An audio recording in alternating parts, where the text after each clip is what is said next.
Here. It says we're alive. Let's see. Do you see it, Kelly?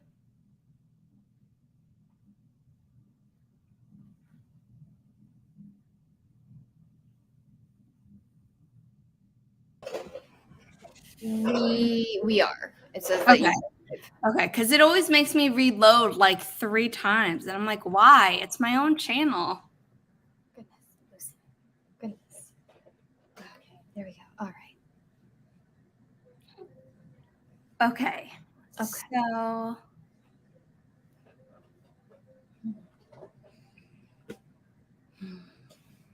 oh, my mom just pointed something out. Oh, you want to put it in the private chat?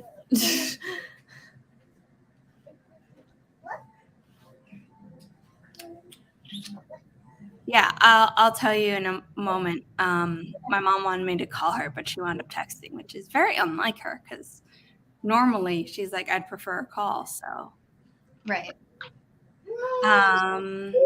Okay.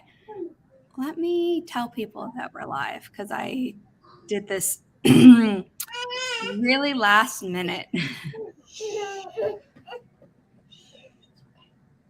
Mommy's going to write words. I should probably do that also. I'll jump on Instagram too. It says we have one person. Hello, one person. It's not me. I don't have it up. Yeah, I exited out of it for me, so it's not me either.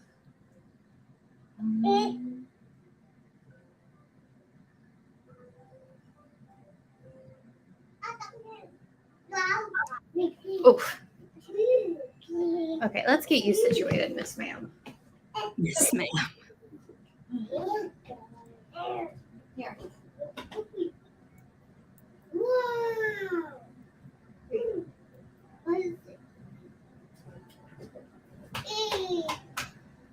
Okay.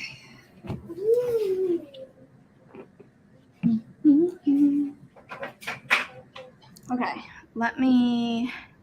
Kelly, do you want your normal tree? Sure. We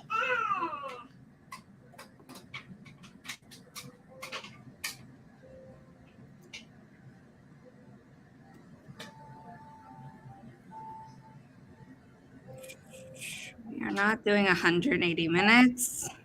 Oh boy. Could you imagine though? I really don't want to. There we go. There's this. Done. Turn off deep focus. Arrow.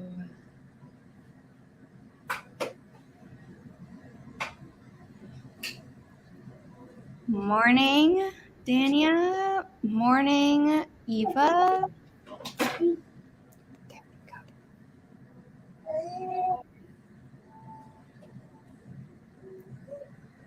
we go. Hi. Good morning. We haven't. Can I speak? We haven't done any introductions yet.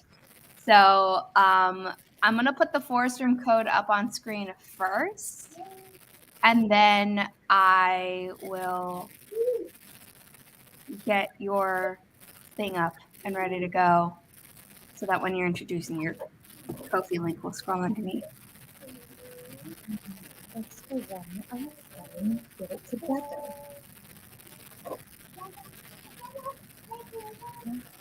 Am I hearing a weird buzzing noise, or is that just me? I hear it a little bit.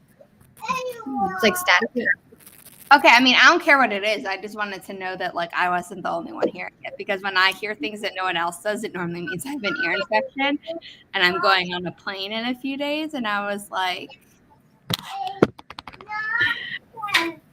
I don't hear anything, so it might be me.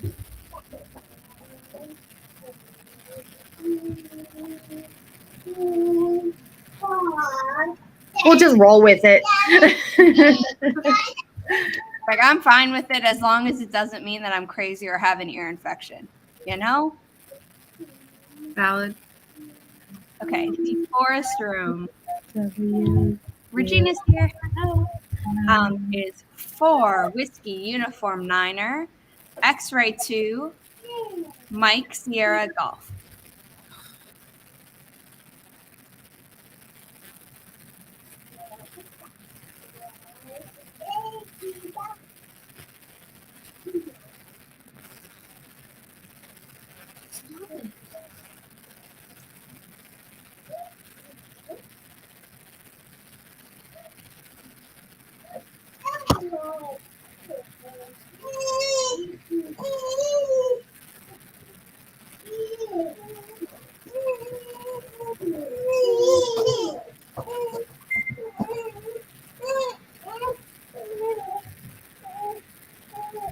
Oh boy. Oh.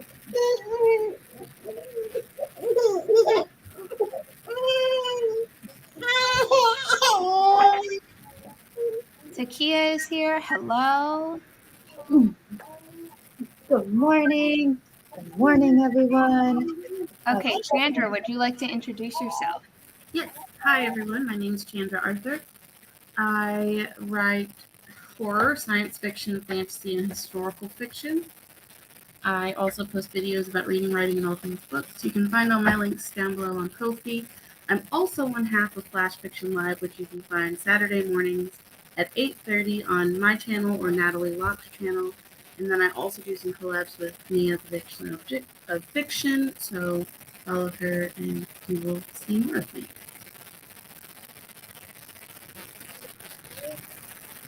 Hello, I am a genre-hopping writer, tire of hobbies, podcaster, and domestic goddess, which is a fancy way of saying I'm a stay-at-home mom and wife. And yeah, you can find all the stuff on Ko-fi.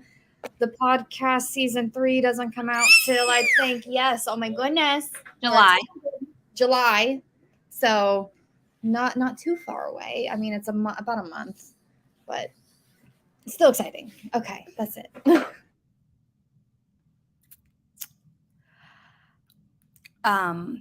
Yeah, they're both moms, either pet mom or human child and pet mom, but apparently it's one of those mornings for them.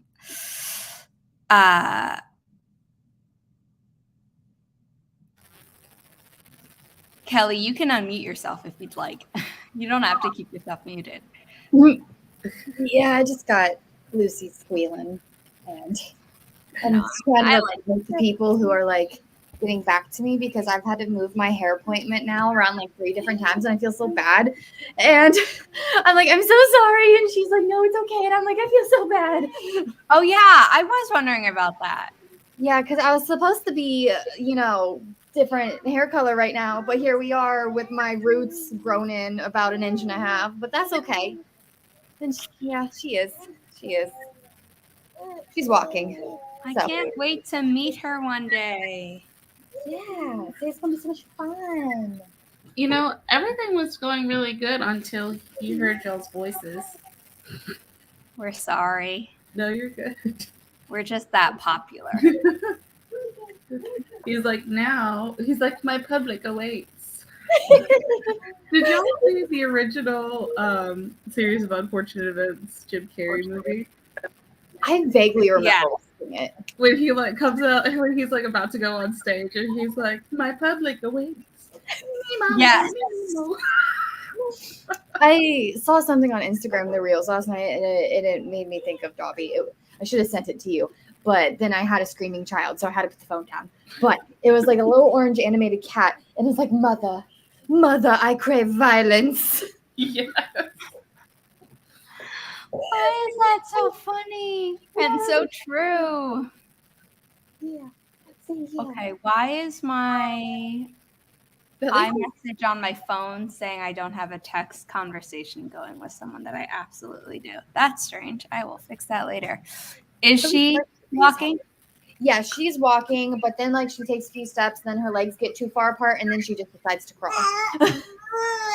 Okay, because I think that's what I remember in the videos you sent me. So I was like, is she actually walking, or is she like... She's getting there. Yeah. Yay. She doesn't pull on your braids. No, I mean, when my hair's down, she loves to yank my hair. She was messing with my earrings last night while we were, trying to sleep at 1 and 3 and 4 in the morning. It's okay. Love that. Okay, I need to share the timer, which I pulled up and never added to StreamYard.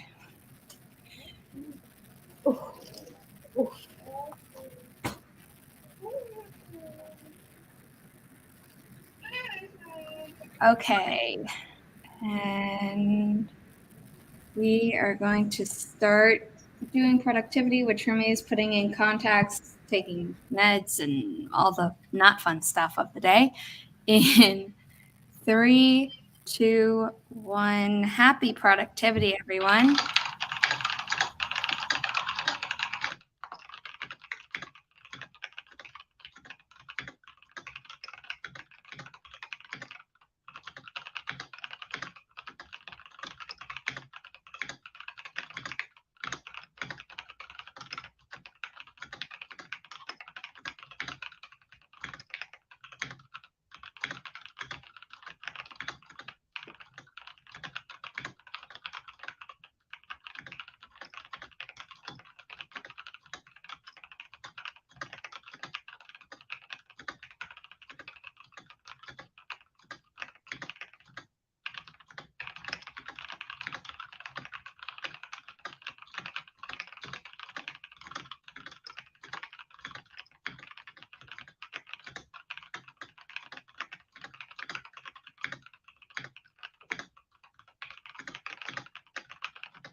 How did everyone?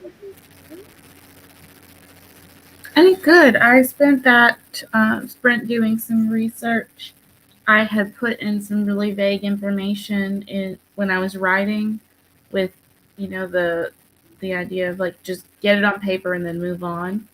So now, as I'm doing the second round of edits, I'm going back through and fleshing this part out and making sure that the death is accurate. I'm killing a character is what I'm doing. Ooh. I'm sorry. I think the project I'm working on right now, I'm all over the place. But okay, project I'm working on right now, there's a death in it. And whenever I first drafted this, there was only one other person who I let look at it, and he was like, "Is this like some sort of cult that killed him?" And I'm like, "What are you talking about?" And he's like, "It was so specific and weird how you like did it." And I'm trying like not to give anything away because I don't want to be like too like graphic or whatever. But like it was like weird, and I don't know. He was talking about your character. My stream yesterday, Kelly, we talked about the best places to stab someone in fiction. If you want to die For legal reasons, this is a joke. How did you kill your character? Was it like my character was dismembered? Mm-hmm. How was your character killed? Radiation poisoning. Ooh, that's different. Do they have all the symptoms first, or is it like so fast that they're just like? So they have all the symptoms first, but because of the premise of the whole story, no one really pays attention to that. I mean, they do, but they don't. But also, it's they do, but they don't. But it's also not accidental. All right. I mean, it's a fiction novel where someone's dying of radiation poisoning. It's like those two combined makes me think it would never be accidental. Mm-hmm. For that sprint, I went through my past pop-up live streams on this channel and made sure that I linked the guests who had come on.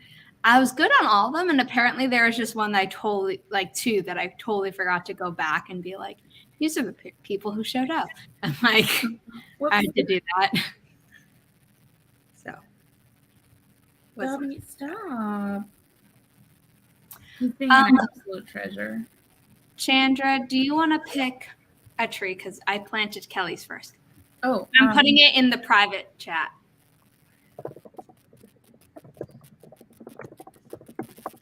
Let's see. It's the same link as always, but I just,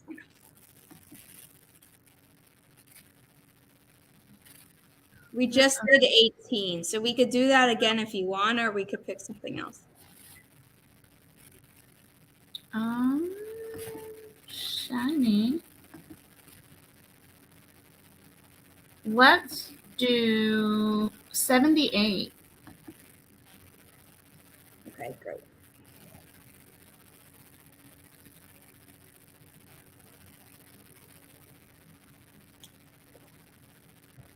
I'll put that code up on screen.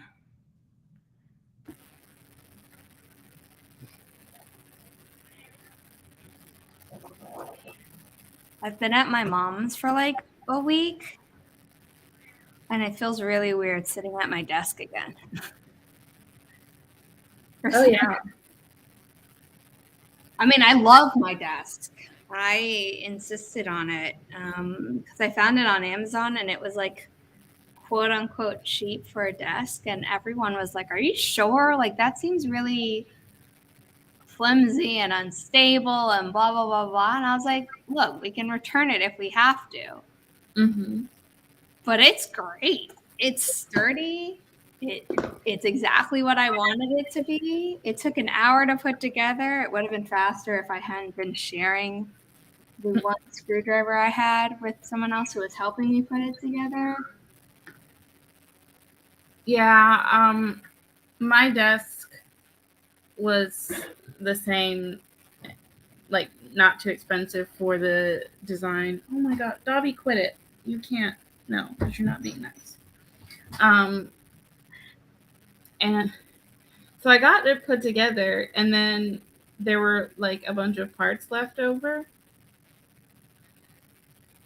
But the desk seemed fine, so I was like, this is fine. So then one of my coworkers and I were talking, and was like, oh my gosh, we have the same desk. And we were talking about it. I was like, okay, when you put the desk together, were there a bunch of pieces left? And she was like, yup. Uh-huh. And I was like, okay. I just wanted to make sure like this wasn't a me thing. But I've never had any trouble with it. And for the price, it was the largest desk I could find. Yeah. If it works, it works. Crow came in. Hello, Adam. Hi. Crow said, oh, ew. Why did I make coffee using can I read? Make my coffee using the stuff my brother buys. I always remember I don't like it after I start drinking it. That's rough, buddy. I'm sorry.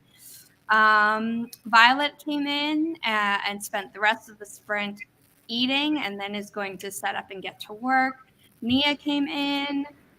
Eva, I got one scene edited for the adjusted timeline, time to start breakfast, and then game day with the kiddo. Thanks for the sprint. So I'm assuming Eva's already gone, but if you're still here, thank you.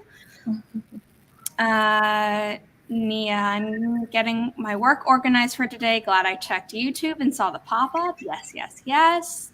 Natalie came in. Hello. Violet ate and got set up. Crow is at work, so I'm not doing anything fun. I apologize. Regina is awake, so I'm assuming that means you got some type of caffeine during that first sprint. Dania, comment jumped. I check all my plans and all my emails and plan for the week. Got it. Tekia, building PowerPoint for our staff and saying no to jobs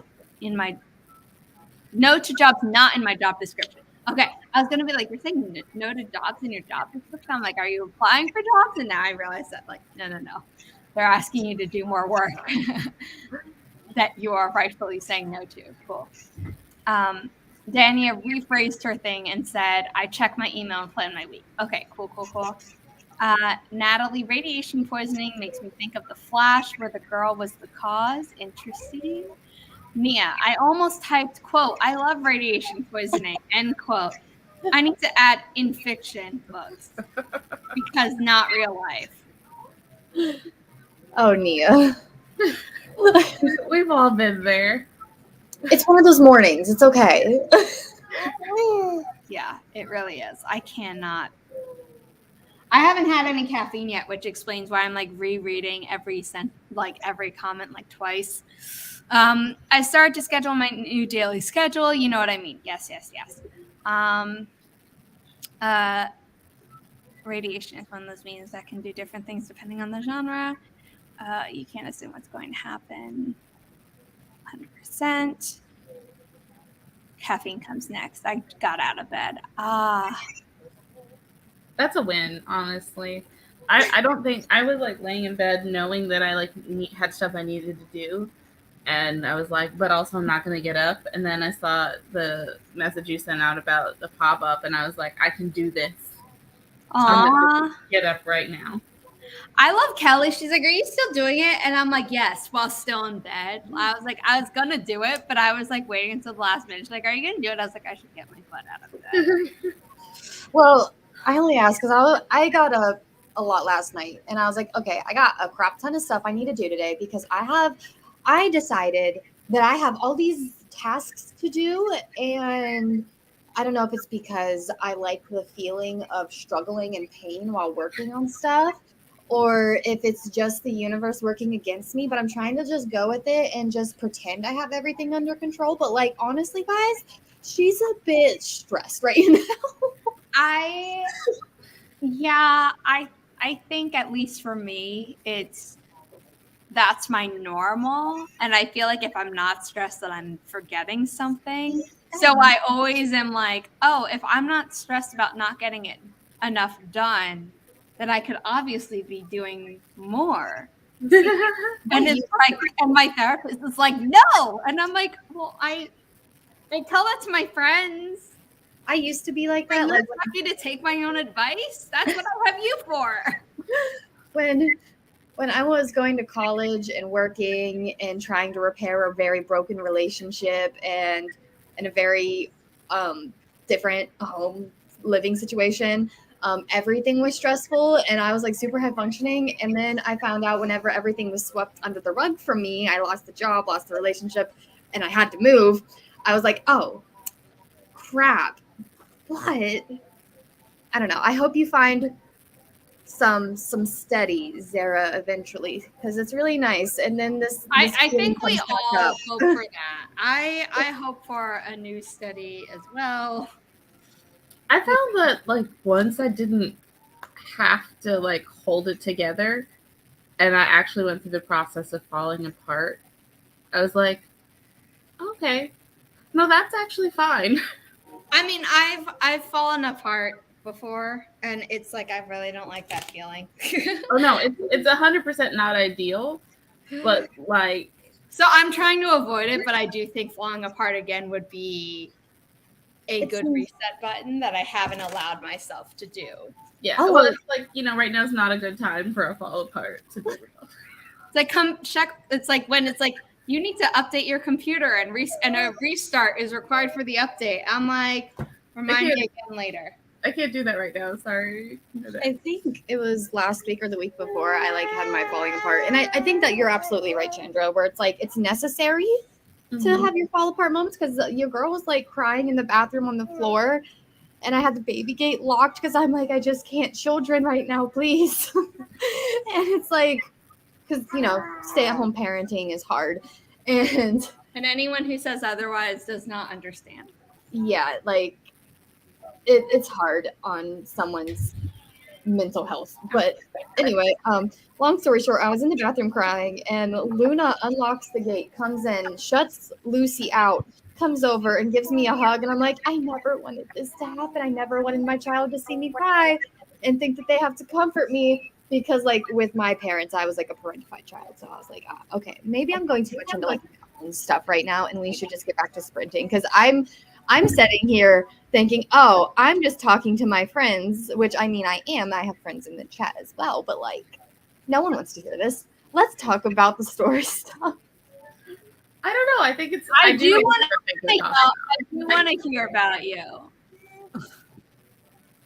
But I also know that we all have things to do that you want to get done, and that might help you feel less stressed. Also, I feel like if we sprint again, I'm gonna pop out at some point during this sprint, but like, let's do it. Chandra, do you want to do your outro first? Oh, sure. Hi, everybody. My name's Chandra. I write historical fiction, science fiction, fantasy, and horror. Apparently, that's new. You can find all my links below on my Ko-fi. Your YouTube channel and Ko-fi are also linked in the description. At least I did through YouTube Studio. I hope it's saved. And with that, we're going to start our second sprint. In 3, 2, 1. Happy productivity, everyone.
My computer doesn't like that I have two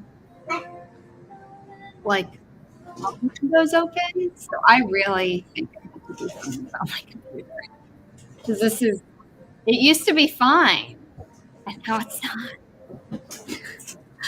I'm sorry. What did you get done that sprint? Oh, just a lot of really annoying paperwork for my publishing company. The necessary painful paperwork. I'm assuming. I mean, yeah. It's necessary, but it's like it's okay. I was talking to Logan about something the other day, and we were talking about paperwork and like filing taxes for said paperwork or whatever. And he was like, "Oh, so happy you have to do that though, and I don't have to." And I was like, "Whatever." Lucky. Yes, but I got 200 and something words started into chapter 10 and tweaked a little bit of my end in chapter 9. And I think it's just the fact that I want to continue to procrastinate. But now I'm second guessing on if I should have a certain character do a certain thing that I feel like is always done to characters associated with snakes or characters that are a snake.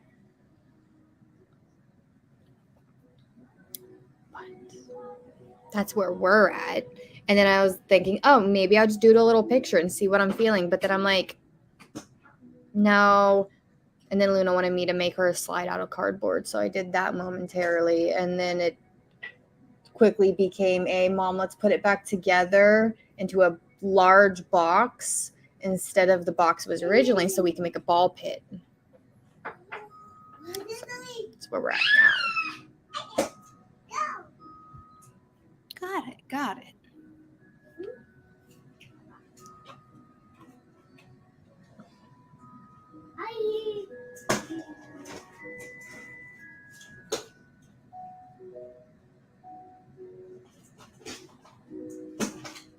Yeah.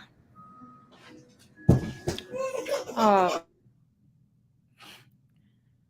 Awesome.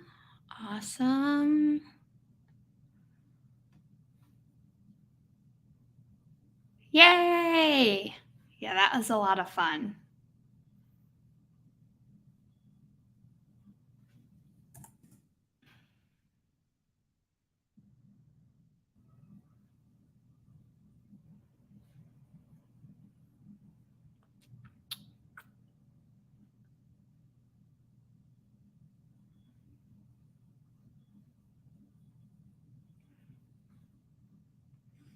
Baby alert. Yep.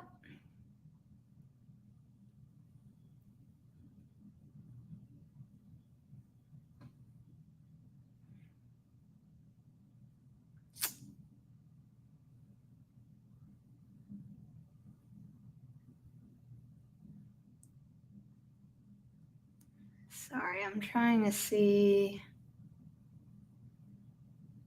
I unfortunately have 2 QuickBook accounts for the business because of something that happened, and now I'm trying to figure out if I need to add stuff to one or both of them.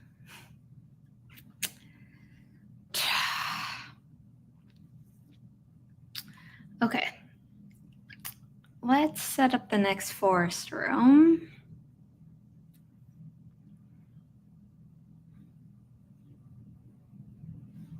Oh, that would be nice.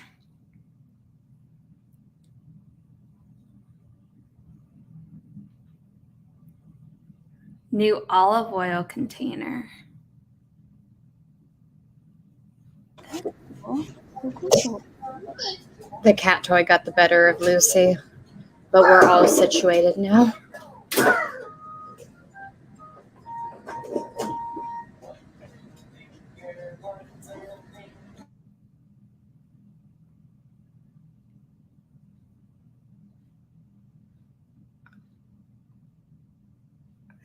I'm trying to figure this thing out because they are not making this website. That's okay. I'm happy to hear that Regina is thinking she's going to like Scrivener more than she originally thought. I was also in a similar boat whenever I was going from Google Docs to Scrivener, and now I'm really liking the way that I can lay things out.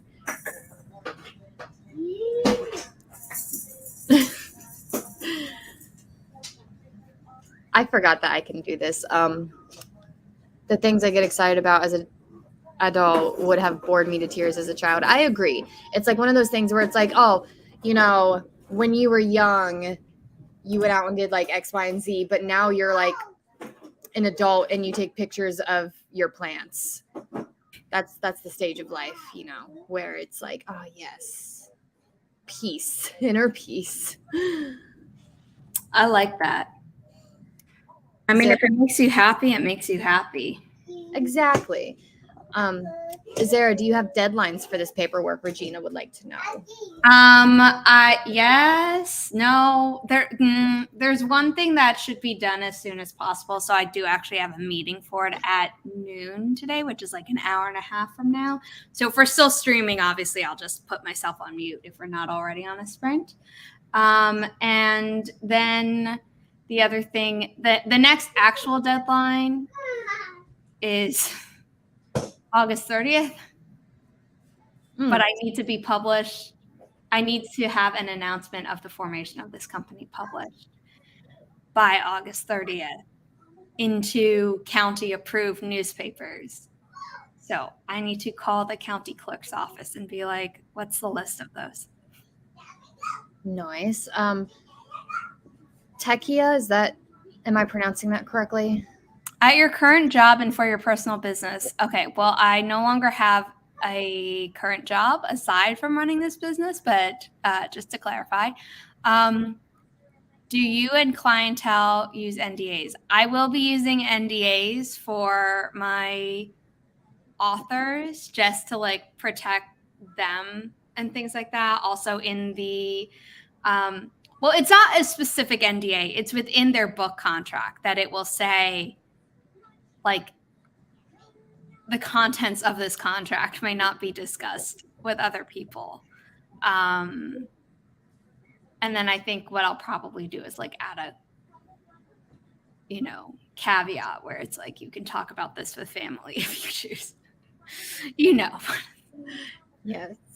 I'm also being pretty transparent about how I'm like going to be treating my authors fairly, but it is like a legal standard thing. Because I'm a CEO. Yeah.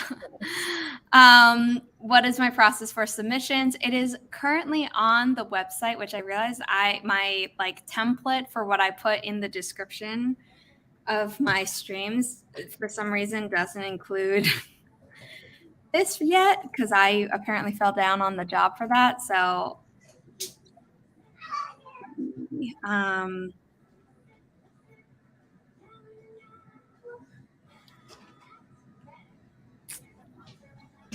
is the process for submissions. Nick, hello.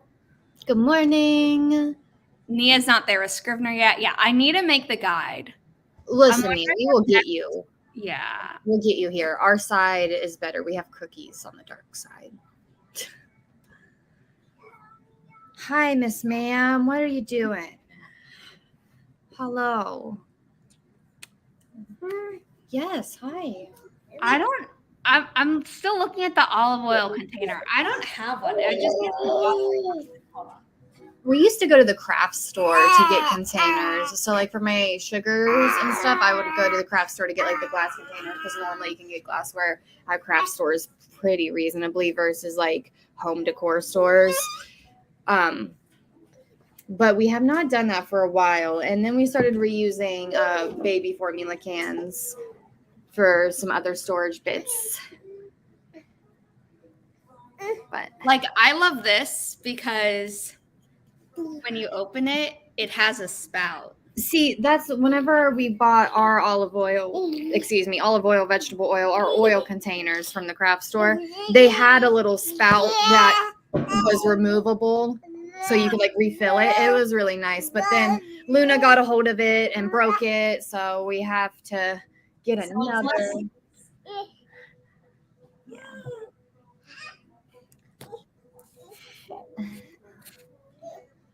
Oh, that's cute. Ooh, that is cute. Why are you calling me out, Regina? Okay.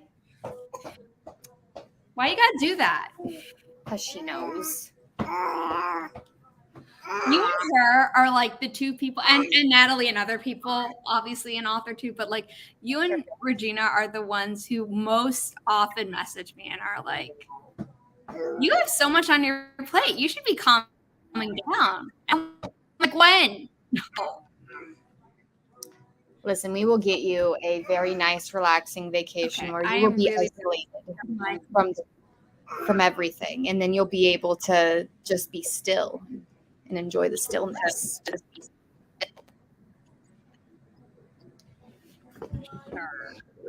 What are you doing, ma'am? What's happening? Your boots are on the wrong feet.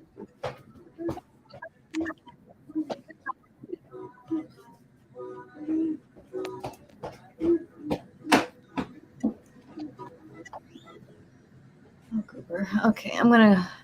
Next sprint, I might try to get Lucy down for a nap. How long are we going? I guess whenever you tap out, or whenever I tap out. Okay, great. Kelly, do you want to pick the tree? Let's do the tea tree. I can't remember the name, but it starts with a C. The T one? Yeah. No, that's an O. Osmanthus. Yes, that one. That does not start with a C. I was thinking of chamomile. And I was like, wait, is there chamomile? And I'm like, no. It's the O. And I was like, ooh, it's ooh. And I'm like, it's not oolong. I'm like, yeah, I am blanking on which ones have. How about next time I just say a number 1 through whatever, and that's what we'll do. Or you can pick a number 1 through. Ooh, we can do a spinny thingy, the wheel. Spin it if we want to do that. If not, that's fine. Okay, child, please be careful. You do have a tooth now, and that does hurt mommy when you bite me. Oof. Yeah, that's great. Her little bottom tooth's coming in. It wasn't stopping her before though. She'll still eat anything.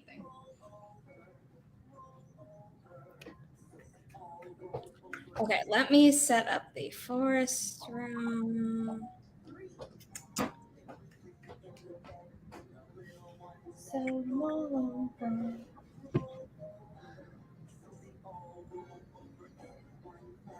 I mean, I would like to have a job that, pays healthcare and things like that. So I don't think I'll only be working for myself for forever. Girl, how many hours in a day are you getting? Do you have like a premium account for life that you get more hours in your day? No, I think I'm just gonna take a loss on something. I don't know. I'm not really sure. Okay, well how about we just hope that everything works out, and then like you don't have to worry about another study thing. You know? I mean, I would like that, but I need to raise money so I can buy books first.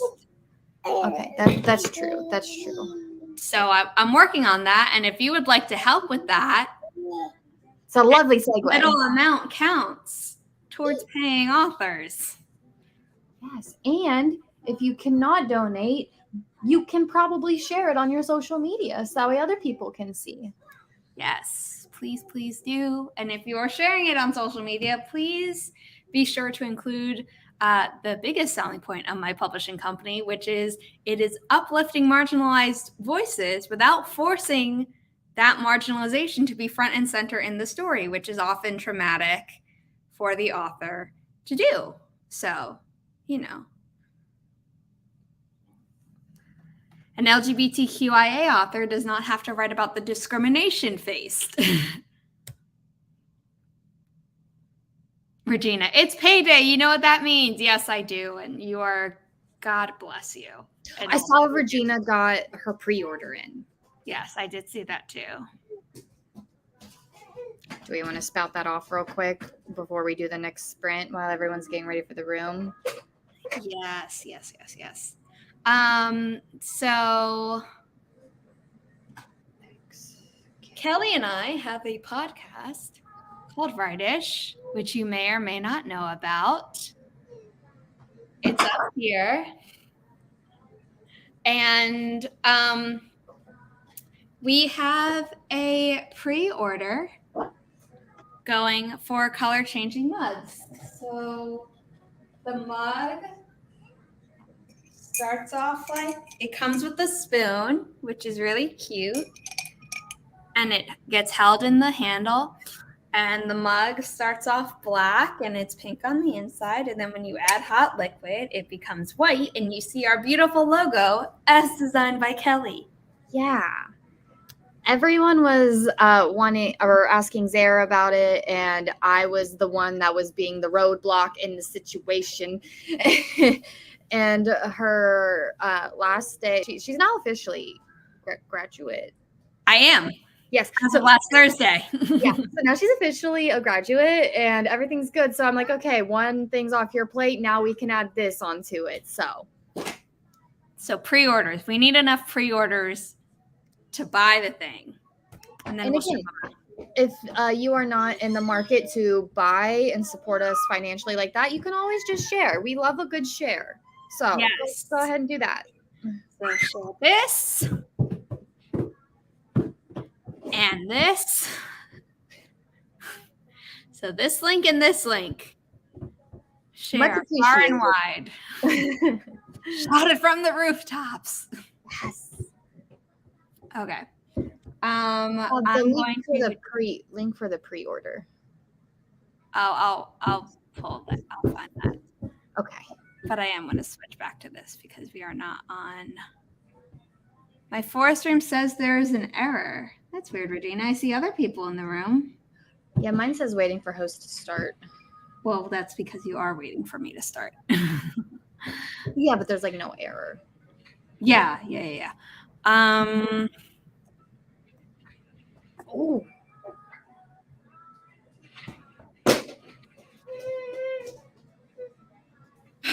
Really slow, Kelly. Can you grab the link? Yes. Is it on the Ko-fi, correct? Right.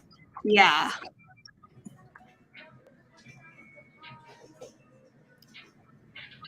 Okie doke. Okie doke.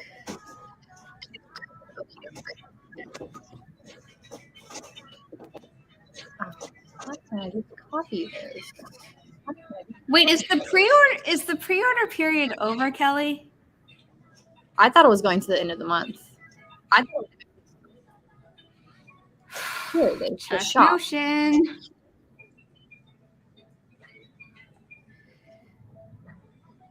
No, it's still up on our Ko-fi. No. I know it's up on our Ko-fi, but we had to change settings for it so it would become open to non-members. Which, I mean, being a member is $1 a month, so, but. Okay, so how am I supposed to add a comment while I'm in StreamYard? It's not letting me. I'll just pull it up on YouTube. No, it should let you because you're a part of my team. It should just say, it should look like it's coming from me, but you should be able to just type it in. Yeah, no, there's nothing there. Like I can hover over it and I can like show comments. Like I can show comments, but like oh, maybe I didn't give you that permission by accident. Hold on. It's not a big deal. I will fix that next time around. It says we finished our pre-order May 19th. Oh. Well, here's the link. So now that means it's open for people who aren't supporters, correct? Yeah. Well, I mean, it's not yet. I have to do that really quickly. The link Okay. will stay the same. But if you all log in, if you all click the link and you're like, wait, it says I have to be a member, I am changing that as we speak. So you will be able to. We wanted to be able to give our supporters first grabs or like be first in line for pre-orders and such. Yes. Okay. Yep. So it is now open for anyone to buy one. Kelly did. Okay, we're gonna start the sprint. Yeah, let's do it.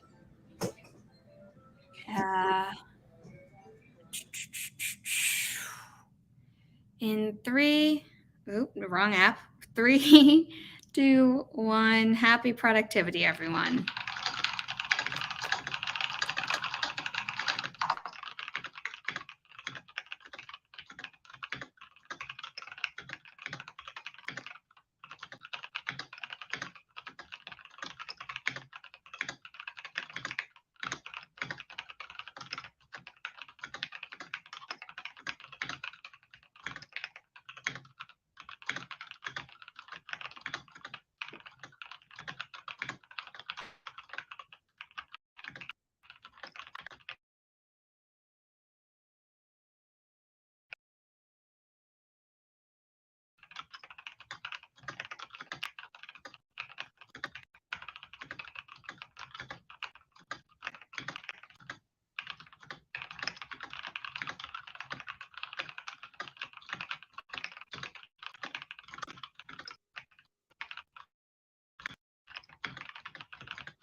So Kelly is busy putting one of her children down for a nap.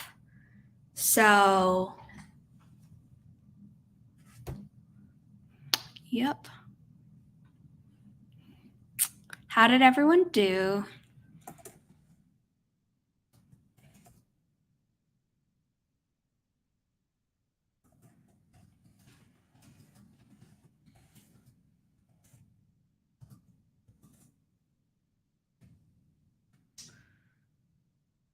Violet left 3 minutes ago, but did a lot of good work. Amanda came in. Woo! People buying mugs. That's awesome.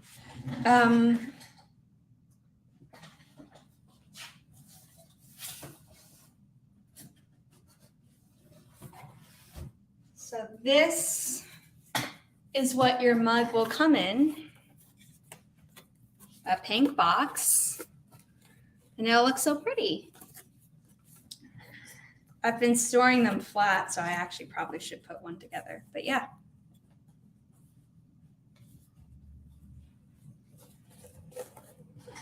I made why can I not read this morning? Because I still haven't had any caffeine yet. I spent most of the sprint staring at a blank page. I got nothing. That's okay. Texting and making a small donation. Small, Regina. I don't think you know the definition of the word. If that's what you call a small donation, not that I'm complaining. I'm happy to take any and all support, of course. And I love that you give me so much support. But, don't bankrupt yourself. Please.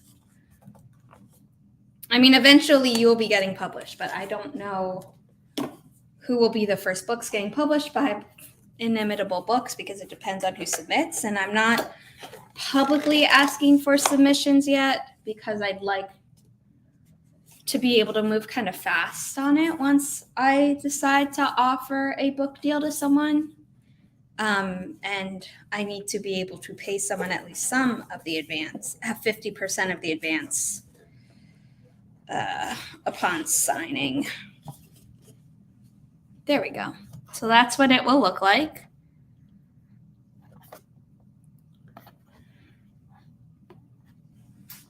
Mia got a page of dialogue done. That's awesome. During this sprint, I did a phone call about a trip that I'm taking.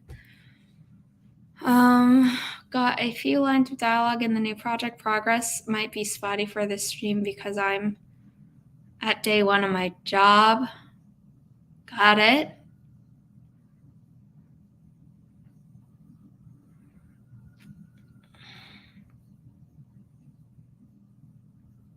I mean, if someone wanted to do that, I'd be happy to do that. But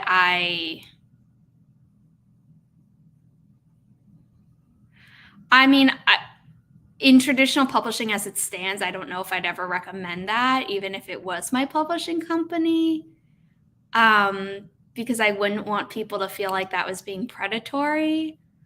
But I mean, the thing about my publishing company is that it is a traditional publishing company, but I'm taking the best parts of indie publishing so that things can move faster. The author can get a bigger cut of the money, and things like that. So I'd be willing to do that.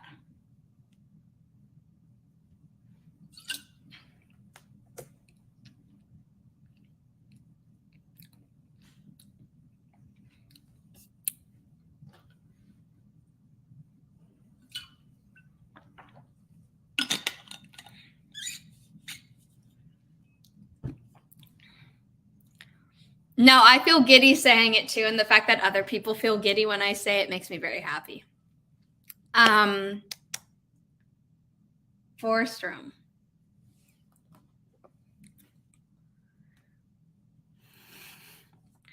Lovely sound. Yeah.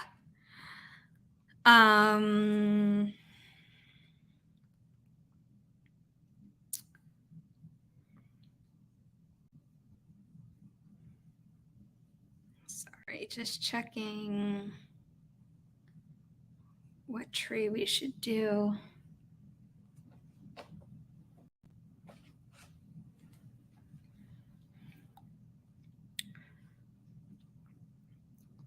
Kelly didn't say she was leaving. She was just, putting the baby down for a nap.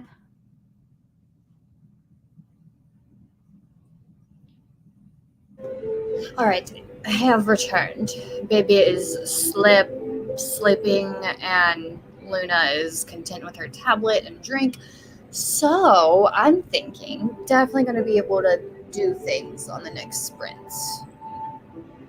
We're talking about me being able to say my publishing company. Yes. And Crow brought up this very cool thing that I am going to make an option, I guess.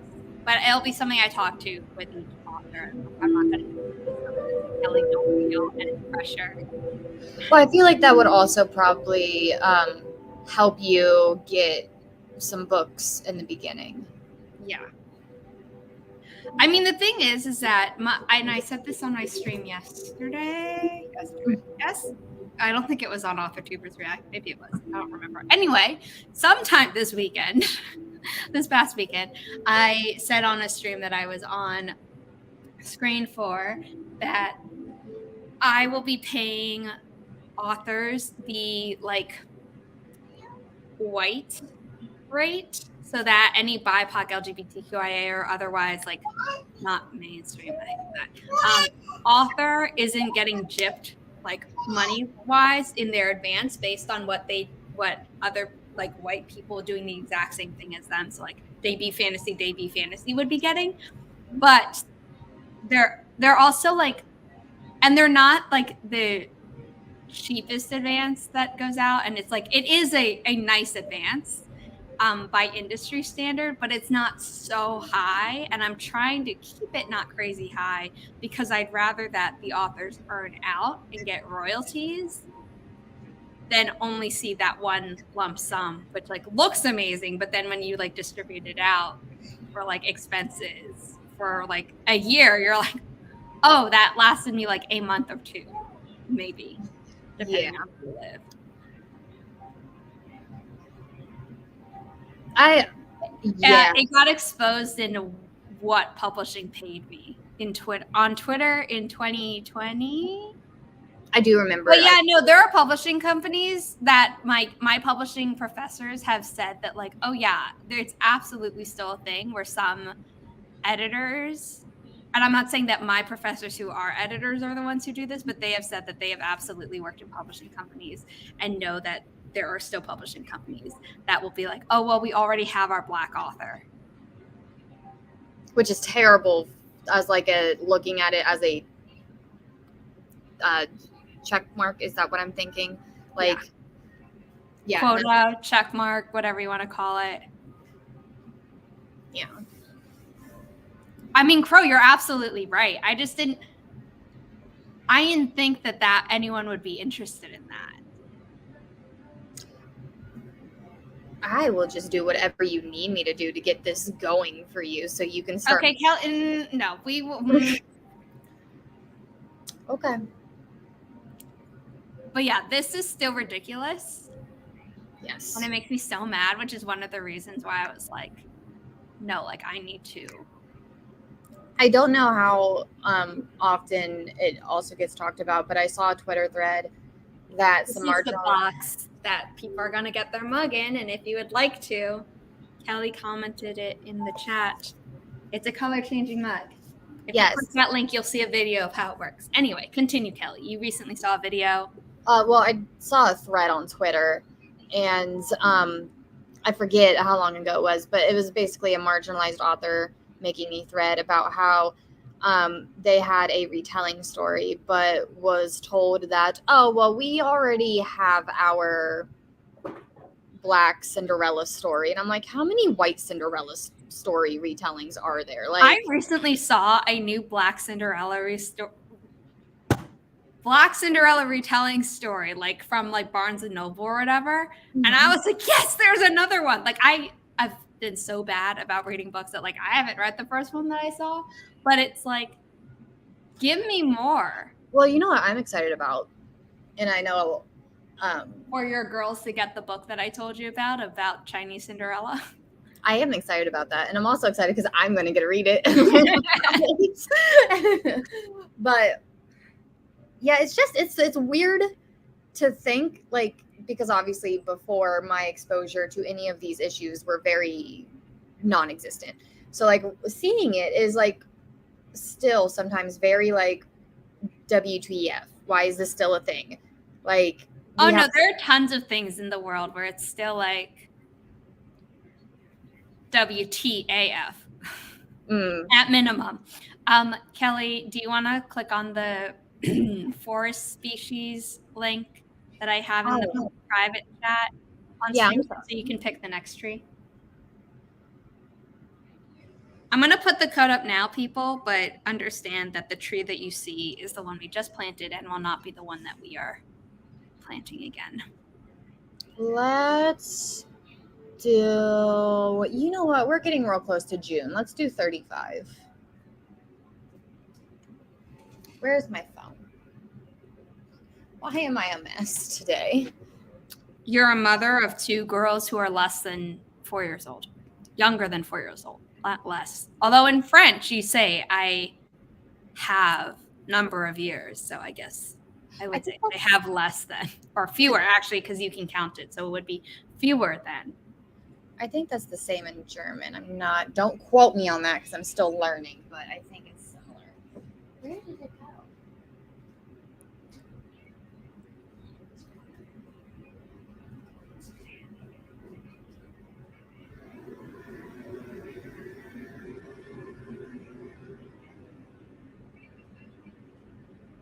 No, it's awful, Crow, and I get it. It's like first world countries are often talking about like, oh, freedom and equality and whatever that means. And it takes them forever to be like, oh, not just white men, we should have women too. And it's like, hey, not just white people though, and not just straight people. And it's like, we have to keep being like, not just blank. But yeah,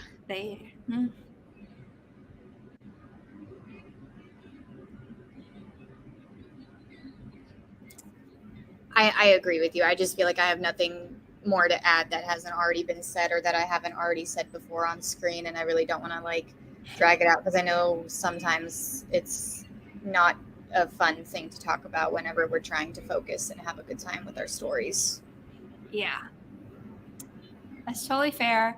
I think we're going to hop into the next sprint because my ADHD has been strong today because I have yet to take my meds, so I really need to do that. So I sent you something yesterday that I thought was hilarious, and I don't know if you've seen it yet. The reels? Where it was a TikTok. Oh no, did you send it through TikTok? Because I haven't checked. Mm-hmm. Okay, I'll check that. No, you didn't bring it down. You didn't. We were just talking about like Kelly and I can go on for a very long time about these things because they're very important and they obviously affect us and the people we care about. And we just also have a ton of things to do, all of us. Yes. Yeah. Yes. If you want to hop back on, you can. Yes. No pressure. Hop back on. Okay, Kelly's pressuring you, but I'm not. Well, it's just nice to be on screen with you. Yes, that is true. So more the merrier. And I'm going to click. I have to put that back on screen first. And I forgot to put Kelly's URL during one of the sprints earlier. So we're going to do that. And in 3, 2, 1, happy productivity, everyone.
Okay.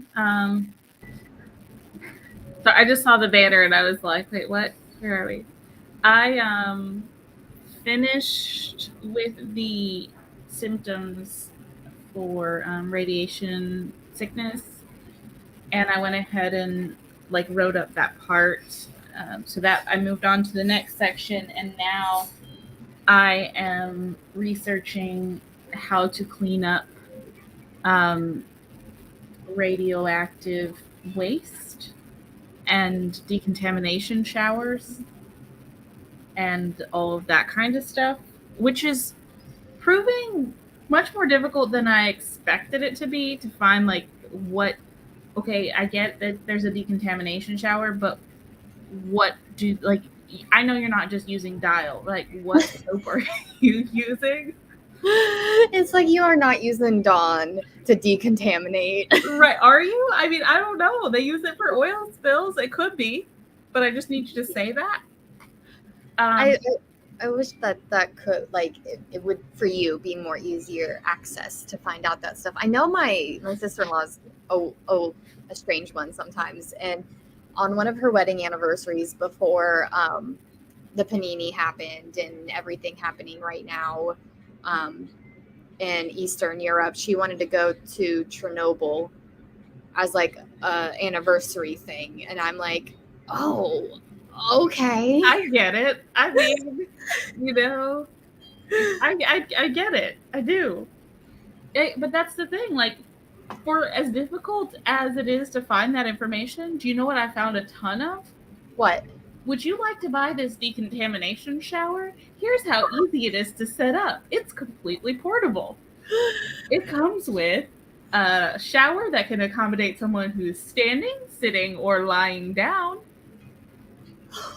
And there's a pool which has 3 components, which comprise of a holding pool for the shower water, a flexible mat, and it like goes into all this detail. And here's how you set up our state-of-the-art decontamination shower.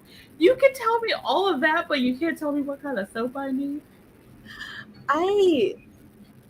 Mama Ward came in with, you are using Dawn. Of course you know this. I love that so much. I had a train of thought and then I lost it. Oh no. Talking about radiation, talking about Chernobyl, talking about the shower that can be laying down. So you can. Well, if they're evacuating non-ambulatory people, they want it to be completely usable by anybody. Well, that's nice. I'm trying to picture what this shower would look like. So it's like got a shower piece, and then it's like a cube, but then it's got this long holding pool. So you would basically, I think you would have to like, move like the sprayer or something around, but they could lay down in the pool part of it. And it's got a little bit of an elevated grid that they would lay on so that the water is, they're not like submerged, but there's water able to collect a little bit around them. So is this a sci-fi or a contemporary? It is science fiction, speculative science fiction. Science fiction, speculative, both.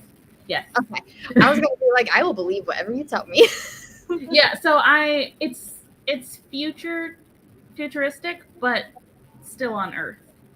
So there's a lot of, and I'm actually having a hard time finding, while we're crowdsourcing information, I'm actually having a hard time finding some comp titles for that. Science fiction that takes place on Earth in the future, but is not, and is dystopian a bit, but is also adult fiction. I find when I search for like dystopian speculative fiction that's sci-fi, it's pretty much all YA. Huh. Yeah, here Mama Ward is going with what they do, exfoliating brushes, in some cases shave off the hair of a person. I heard about that. I heard like shaving hair off. Yeah, so the thing about this is everyone's wearing a suit, so it's not physically getting on the person, but I do still need it to have a full decontamination process and be able to document what that is, because I feel like I've said they did this and then they were in the decontamination shower and a cycle ran, and it's like, okay, there's a difference between different kinds of contamination, so how are they decontaminating for different things, and what are the differences between these kinds of cycles? Well, I'm taking a mental note here that Mama Ward has training if anything else goes left. So I did community emergency response training, but that's more for like, a bridge has collapsed and like, here's what you do. Or, you come up, you're the first person to come on a car accident. What do you do? It's more that kind of stuff. It's not like, got you. The Cold War has broken out for real, for real. What do you do? I don't want to say I'm surprised, but like I'm not surprised that in my area there's like no training like that. Like we have firefighters volunteer, and my aunts and uncles worked in like ambulance and emergency stuff like that. But like other than that, it's like there's no training whatsoever for any sort of like accident for just the everyday people here. Mm-hmm. Maggie, I might be tapping you if you have the availability to beta read those sections, because I'm doing something. I don't know. I don't know if it's right or not, but that's what I'm doing. But I also am one of those people, when I read something in a book, if I happen to, in Outlander, I think I brought this up before because it's a rant that I go on pretty regular. Like when she talks about how he got punched in the face and had like a swollen eye and his eye was messed up, so she put honey in his eye to help, keep it from getting infected, and how it was nice and yeah, you hate that. It's not. If I have had honey in my eye, and I can tell you, it is not soothing or nice at all. There would have been so many other herbs that could have been used. Well, no, this is in the 1700s. I still feel like there were other options. Yeah, like there wasn't no wise woman. Oh no, she was the wise woman, but she's in a military encampment. Oh. So like what she doesn't have access to all of her usual supplies and stuff. Got you. Okay. But, I haven't watched Outlander. I've heard about it. So I've read all of the books. I'm starting to read Go Tell the Bees That I Am Gone. But no, that was definitely a rant that I've been on a couple of times, because it's not. And yes, this is my third time hearing it. It kind of gets funny the more you hear it, but I'm so mad about it. It is antiseptic, but like you said, there are a lot of other things that you can use. Yeah, especially for the eye. That's just so strange. Oh well. Hello, Morgan. And probably Sarah, every time I go on this rant, is also on your channel. I mean, that's probably also true, but I love it. Oh, that's great. I have a Canva rant. I'm trying to create an image for the rightish, if I can talk, social media platform, and it's like, and let me make one, but I normally like to do like mocks of 3 because 3 is my favorite number. It's a good number. It is. I always bounce between 3 and 2, but anyway, besides that, I'm trying to make a second design, and it's just like, no, we're not going to load any of the pictures that you want to use or any of the graphics. We're just going to take forever. And I'm like, this is not what normally happens.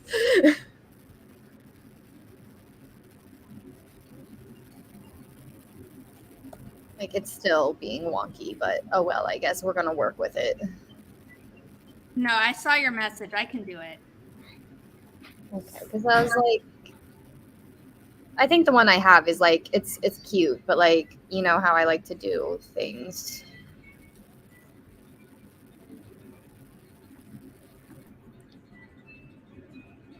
Oh no.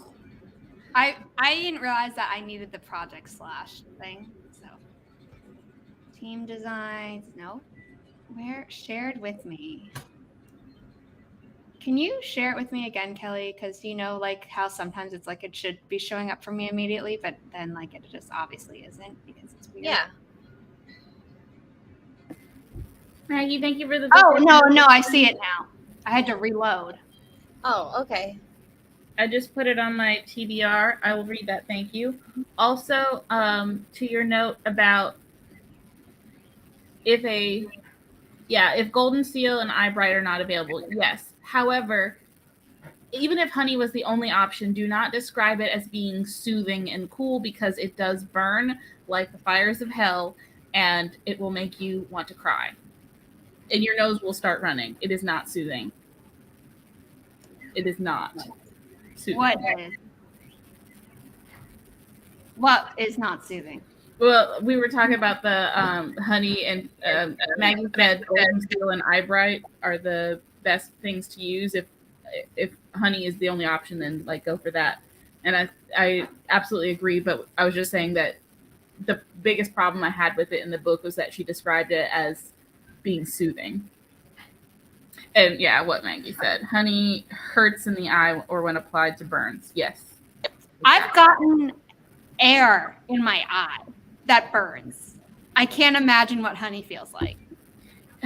On the other hand, though, if you've ever had oil in your eye, that doesn't burn, but it's really weird because it feels weird. It feels like thick and viscous. It's super weird. I have a strange eye story since we're talking about it.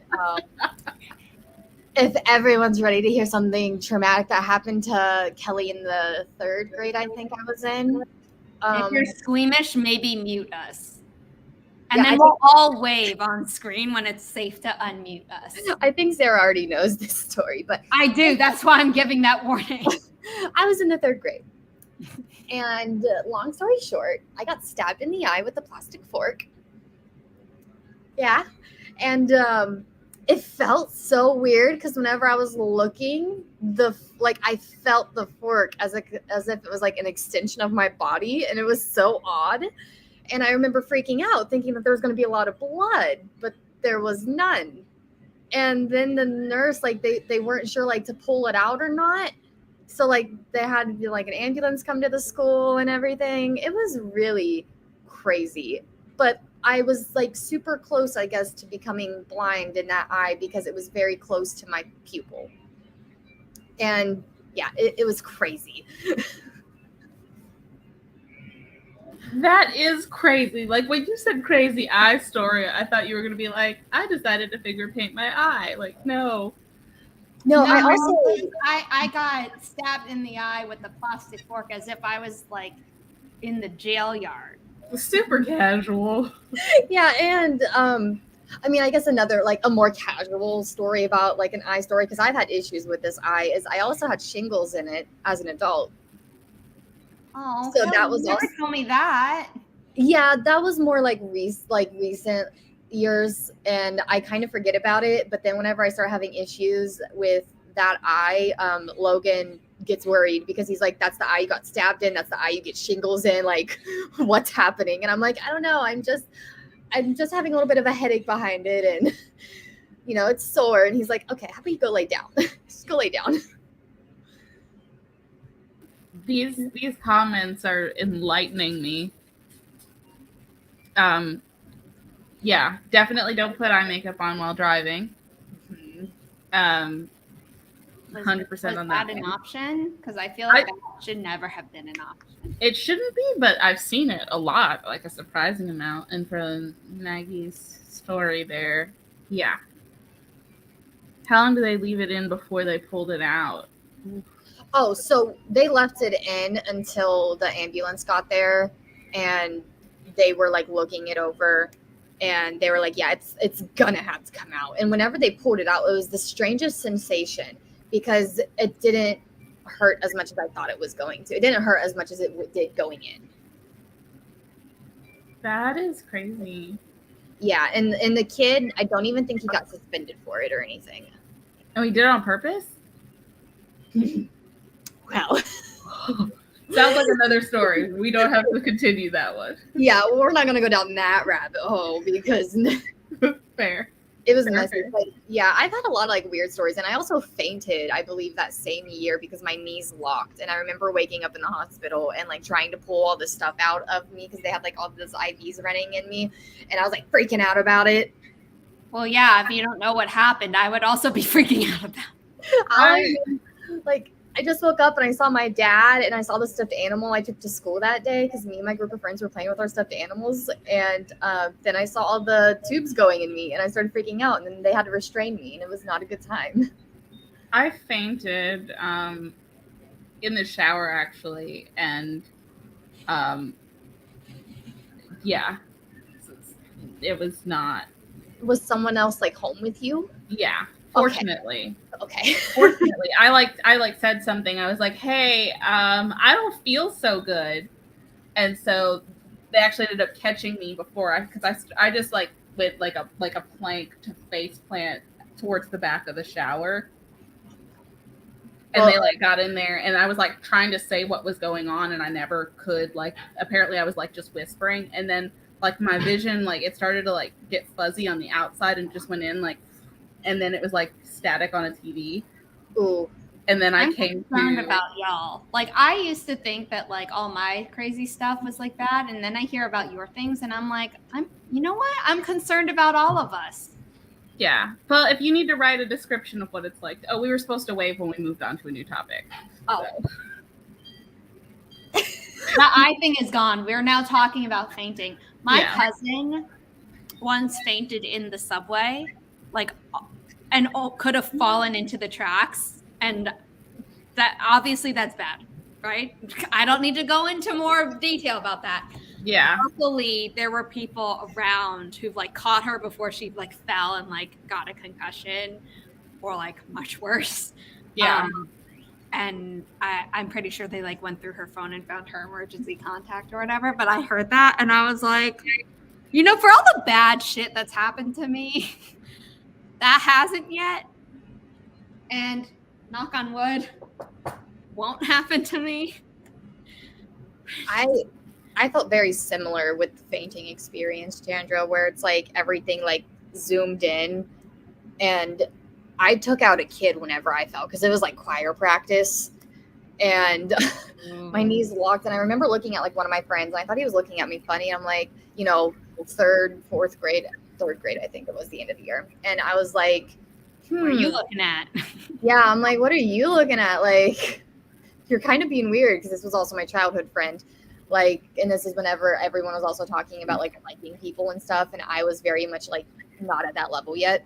And then I remember fainting, and then they said that whenever like I came to and went to school the next day, they were like, because I remember being wheeled out in a chair, and that was it. Then I remember going back to sleep, and then I remember waking up in the hospital next. But the next time I went to school, they were talking to me, and I guess I hit some kid in the eye, in the face. I fisted it like in the face. Back. And I mean, the kid was kind of a douchebag, so it's like, you know, if it had to happen, I'm not mad it happened to you. Yeah, it was crazy. I think, yeah, the part where it like gets tunnel vision, and then it's like seeing snow on a TV, and then like the next time you blink, you're like in a completely different location. You're like, it's like, what is this teleportation happening right now? But I think the biggest thing is like if you feel off and you're in the shower, like sit down. You don't even necessarily have to turn the water off right away, but sometimes just like sitting down, getting low so you don't. Okay, I was on a call with my mom, and then I totally missed the call that I was expecting. So I need to do that. So let's start another sprint. We're not going to do a tree this time because I don't have time to set it up. My bad. We will do more sprints before, because the previous call was me telling my mom that I would go over to her place late afternoon because Riley, apparently her separation anxiety to me has gotten really bad in the past like month. So I left her place yesterday, and Riley slept by the door last night because she was waiting for me to come home. If you want, I can throw up a 20-minute timer in the chat once we get going. No, I can do this, but I meant like a tree. I can throw up a 20-minute tree in the chat. Oh yeah, that would be great. Okay. Candra or Kelly, whoever wants to handle the tree. I'm sorry, everyone. Kelly, also, can you share this image? Because I have to talk about fun tax stuff for my publishing company. Yeah, I'll share it to Instagram. Do whatever you want. I know you know how to handle our social media. I hope Canva's working for you now. With that said, let's start the sprint in. Come on, work with me. I was like, let's start in 3, 2, 1. And then my computer's like, nah, we're going to make you work for it. Okay. In 3, 2, 1, happy productivity, everyone. I clicked play. There we go.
All right. What'd you get done?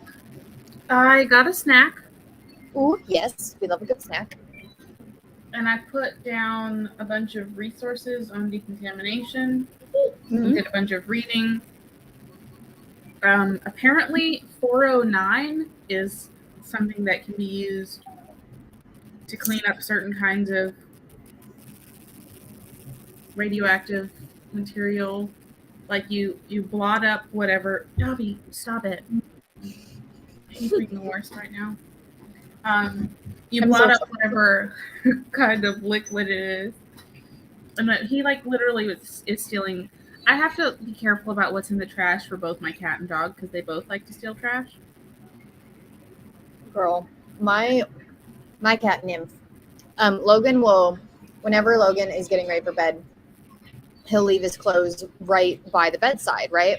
Mm-hmm. Our cat will drag his pants into the closet underneath the door because the door is like a sliding door, so she can get under it. Mm-hmm. So it'll be like midnight, and all you hear is her fighting, dragging the pants under the door. And he's like, "Nymph, why?" That is so funny. Mm-hmm. And it's only his pants.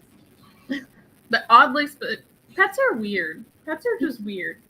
They are. Yeah, I had the lid from a to-go cup with a straw in it in my office trash, and he's been sticking his entire body into the trash can trying to pull it out.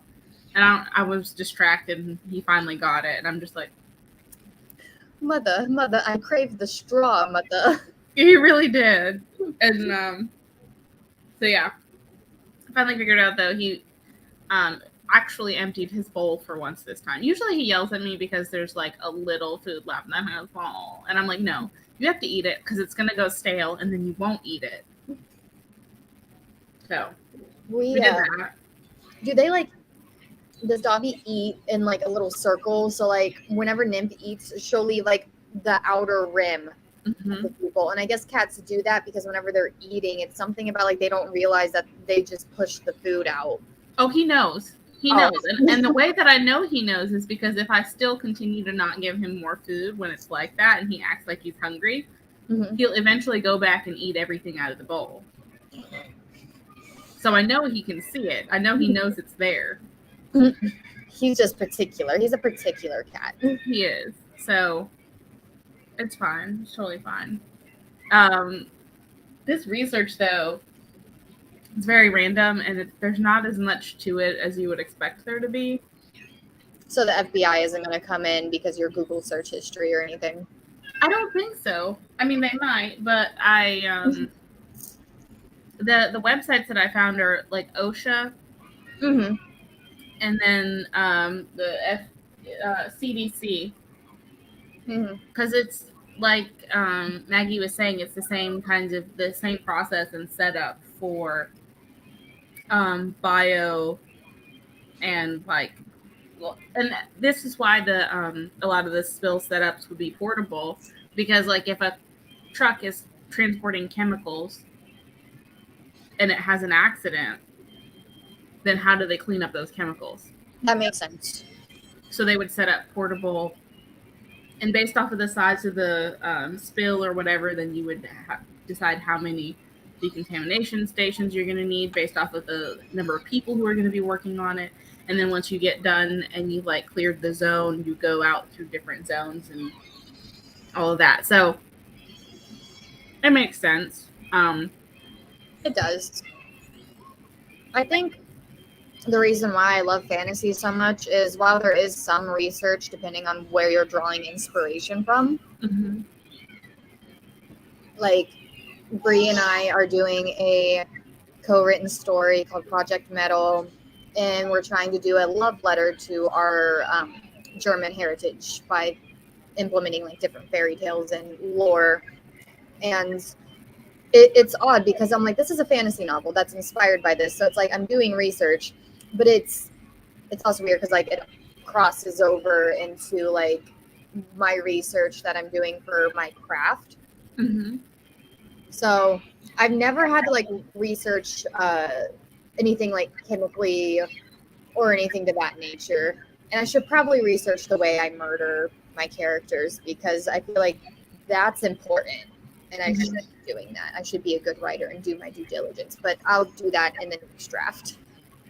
Yeah, well, and I mean, that I talk about that in a couple of my videos where I talk about my researching process and how I like to draft before I do any non-setting related research. If it's a real world physical location, or I need to know something about not a geographic location, but a environment, I'll do that research first because I count that as, world building. But anything else, like, I just let my imagination take me. I let my imagination take me, and hopefully I can still incorporate parts of the death, or maybe I have to modify the way that the character dies a little bit, or I don't know exactly what's causing all aspects of the death, but you know that part you kind of work it out later. You don't want to let the facts get in the way of a good story. I feel that. That's what sometimes I think some writers may worry too much about the facts. Like Bree and I, for example, were going to reference a Germanic deity, but the one we were going to reference was very well known. And she's like, well, we need to make it a line of, is this just a fantasy world inspired by this, or is this a setting in our real world, but in ancient Germany? And I'm like, these are good questions. They're not fun questions that I want to answer right now, but they're good ones. And of course, she laughs at me. But it was like trying to narrow down that. I think we'll be doing that at our next session, because we're not planning on drafting this until like July, but we're like doing the outline because I like to be prepared. But going through here, because I have the power to pull up comments. I feel like there was one yeah, here we go. Before. Okay, I'm watching Savvy Writes Books doing a review on how unhealthy the Beachbody books are. I feel like this is going to be like, I'm so late to this party, but I found Savvy. And I've been like wanting to binge watch a lot of videos. And I saw that there was one, and it was like, I don't know, just the titles were great. And it was like the Bros Guide to something. And it was a frat boy wrote this like better self-help book. And I was like, this looks great. I need to watch this. It's funny too, because I've read a lot of the books that she reads and talks about. And I agree with a lot of what she's saying, but I also find there's some really helpful aspects in the books as well. So it's interesting. I feel like I should do some more reading, but I think I talked about this in my Leaving AuthorTube video, that whenever it comes down to it, like obviously momming is a big job. And it's like, do I mom and then read, or do I mom and then write, mom and do YouTube videos? So it's like, I'm always going to try to like pick writing, but like, I wish I had more time to read, because other free time I have, it's doing things with the girls. But I'm thinking that here soon, because Luna's been more interested in her books recently, that I'm going to be able to start reading stuff to them, but they're going to be child books for now. Oh, sorry. I'm excited about this. Let me grab these books that the girls have, because they're like special books, so I put them up so they can't, mess with them. Yeah, for sure. I think that's a really good point about finding balance. And I see what you're saying. I also, for myself, I like to read a lot, but sometimes it's like you said, where it's like, do I read or do I write? Yeah. And I stopped viewing reading as being at odds with writing, because when you are learning to do something, sometimes you're doing practical application, which would be writing, and sometimes you're studying an aspect of what it is that your craft, so that you can improve and take it to the next level. You know what? That's a good way to look at it. Yeah. So reading is part of writing. You are looking to level up, you're expanding on something, and then you write, and you get to a point where you're like, okay, I'm really comfortable. I need to expand my craft. and then you go read something, and maybe that's like an actual book about writing, but it could also be a book in your genre of choice. It could also be a book that, like, a comp title. Like, it doesn't have to be that you're reading so you're not working on your craft. I like that. I might try to do that. There are a few like writing craft books I would like to read, because I think we have an episode of Write-ish. I can't remember if it's already been posted or if it's just planned for the future, but I feel confident talking about this because I feel like we've talked about it before, Zara and I. But she's read craft books. I have not. The way I learned to storytell was through reading in high school, because I was a big reader in high school because I didn't really have that much friends or a social life. And consuming like different media, or listening to audiobooks occasionally when I find one that I actually really am pulled to. But no, I think I might start doing that. I might start like looking into that more as like a bettering the craft, because just like with my spiritual craft that I'm on, I feel like I'm at a crossroads at, and we can talk like backstage if you're still here after that, because like it's interesting.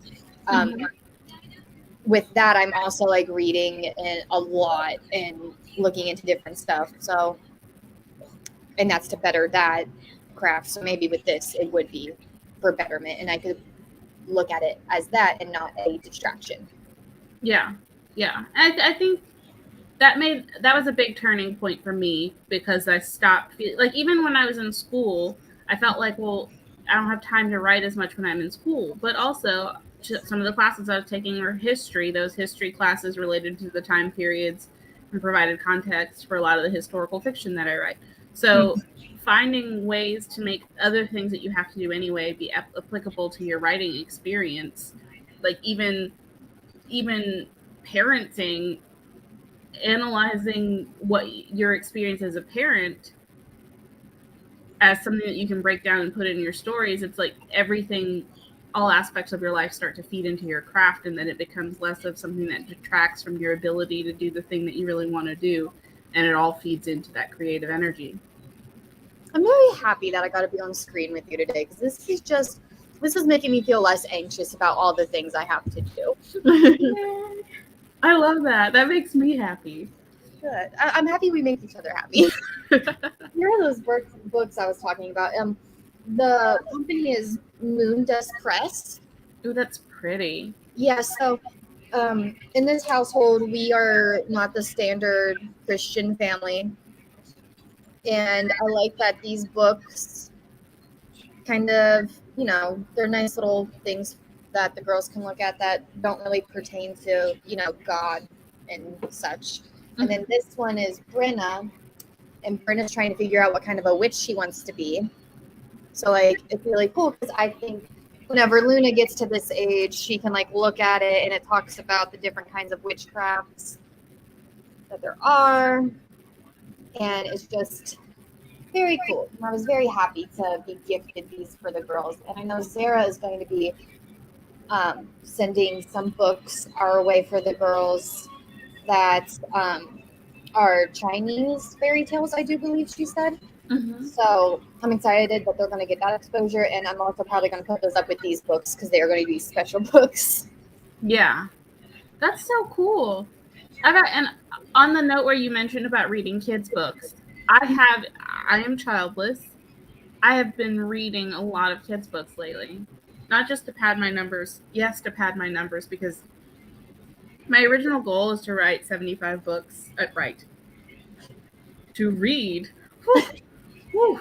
I was getting ready to be like, holy. Yeah, no. To read 75 books this year. And for a minute there, I was like, ooh, I don't know if I'm going to be able to do this, because I got so far behind because I wasn't reading because of school. So right now I'm at 18 books for the year, which I think before I had maybe 7 books that I had read. And I've read, several of them have been nonfiction, but I read Starfish, Coraline, BU, which is a really short, like, kids. It's like children's. and then I just finished Diary of a Wimpy Kid. So I don't know. I think it's important to really branch out, and I'm like trying not to limit myself to, oh, you can only read like YA and adult fiction because you're a grown folk. I think that it's almost, I think it's a mistake, because even reading kids' books, the concepts around storytelling are really important, but it eliminates the relationship tropes. So you actually have to focus on tropes that are specific to platonic friendships and actual like development, human development, and character growth, and all of those kinds of things. What to do when you mess up, what it looks like when a character messes up in a way that doesn't relate specifically to a relationship or a romantic relationship, what that looks like. I think it's been really helpful just to step away from everything that's tied to romantic relationships and purely look at things from the human side and platonically. I think that is very well said. I'm sorry. Lucy woke up and she was not having it. I don't know if y'all heard that or not. I didn't hear it. Okay, good, because I tried to mute myself really quick, but she's been teething, so it's like when she wakes up from her naps, she's mad at the world. That's valid. I mean, I don't blame her. I'm kind of mad at the world when I wake up from a nap. True. It's like, why do I have to do this? I agree, though, with reading outside your age category could also be beneficial. I started writing a middle grade book, and I was working on the second draft of it, and I'm like still paused there. But I was more so relying on my parenting experience and what I remember from reading middle grade way back when I did read it versus like anything current. Mm-hmm.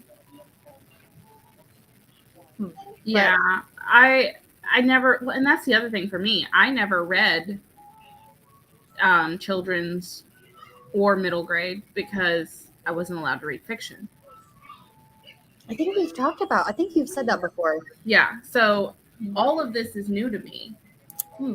I'm not at all familiar with like the tropes or the execution, the difference in vocabulary. I would have never known that, Chandra. I feel like you've caught up very well. Thank you. I mean, there's definitely a lot. No, Dobby. There's definitely a lot of stuff that, like Coraline. I feel like that's huge. I gave that to my younger sister, who is in 5th or 6th grade. I don't remember. Maybe she's not that old. I'm such a bad sister. We're 15 years apart. So, like, she's really younger than me. Like, she was talking to my mom about wanting to be responsible for something. And I was like, here, take one of Yaya's books and read it, and you can be responsible for it and bring it back to me when you're done. So I gave her Coraline. I hope she likes it. That's so cool. And, like, also where you're saying there, where you picked a book out to give to her, I'm at that point of, like, trying to pick books for my niece and nephew. And like, what is appropriate? And you know what I mean? Like trying to make that evaluation, because I'm not going to give them any books to read that I haven't read. Mm-hmm.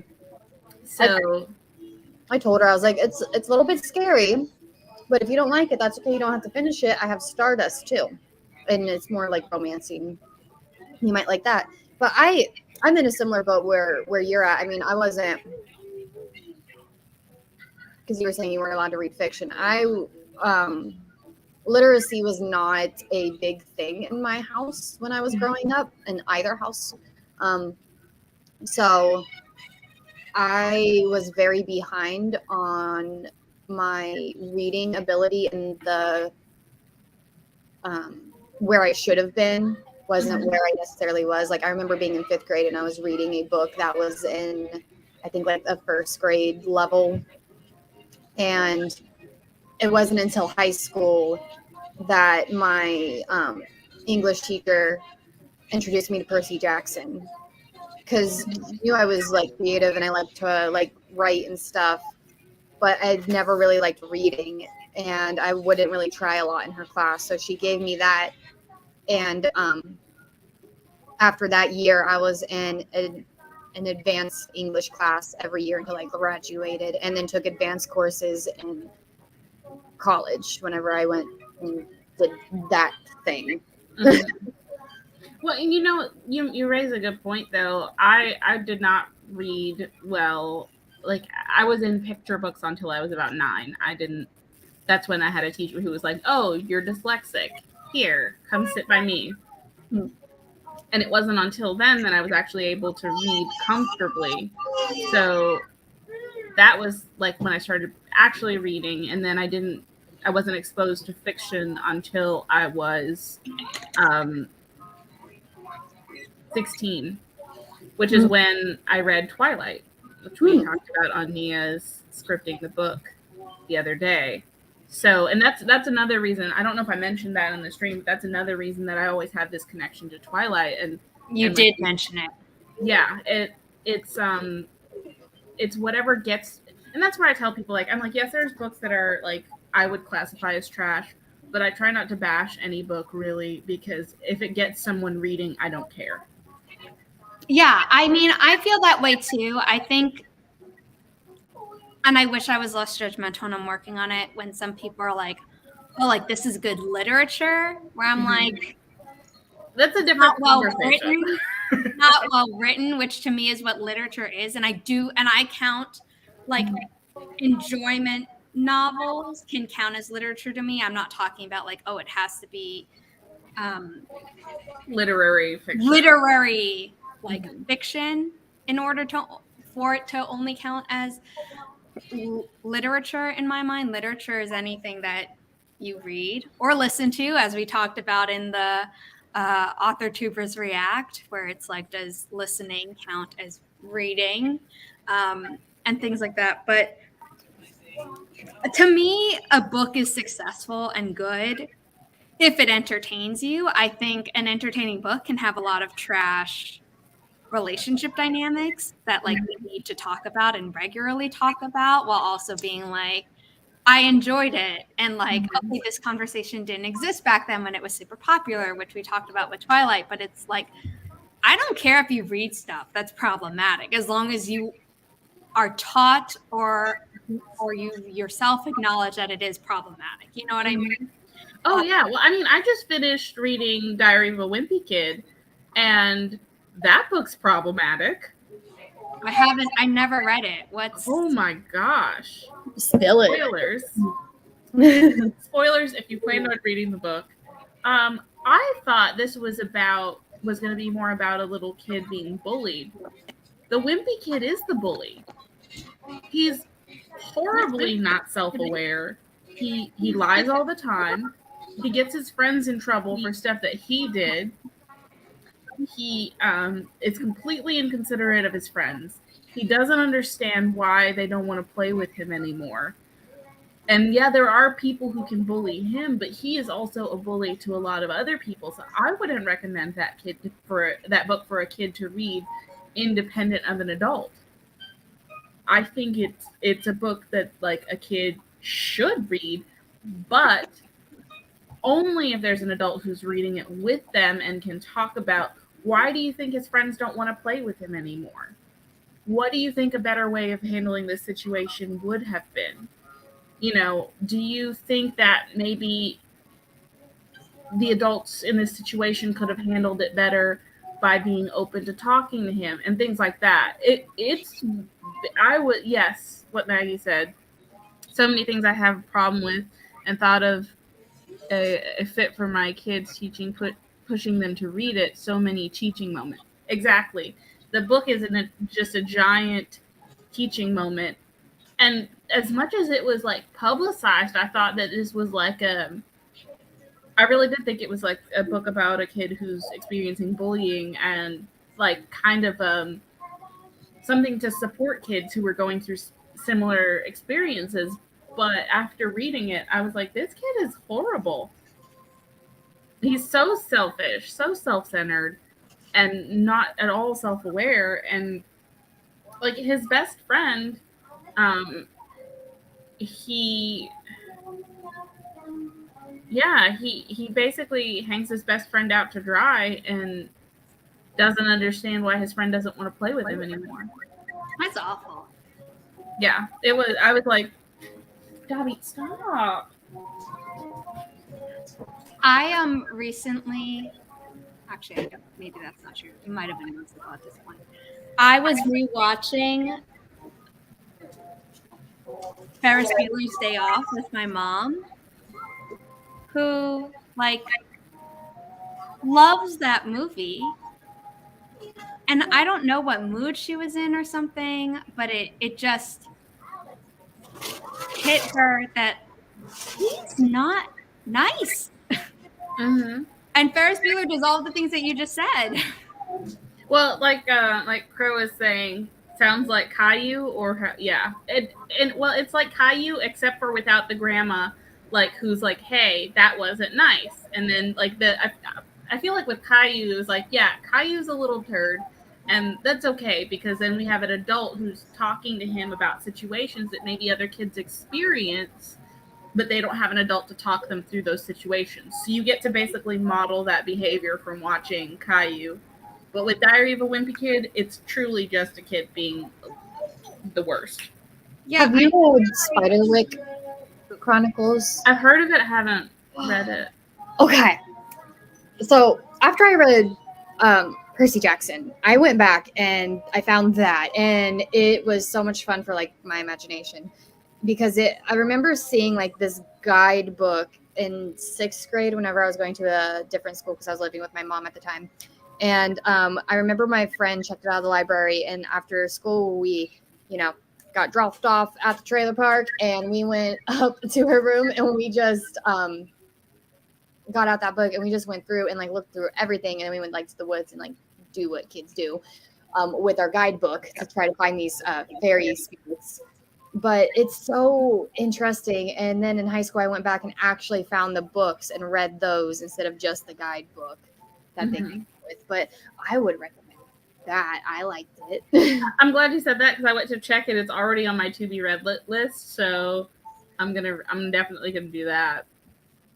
Nia says Diary of a Wimpy Kid is one that I thought the kid was terrible and made sure my kids knew before they read it. They agreed with me. Yeah.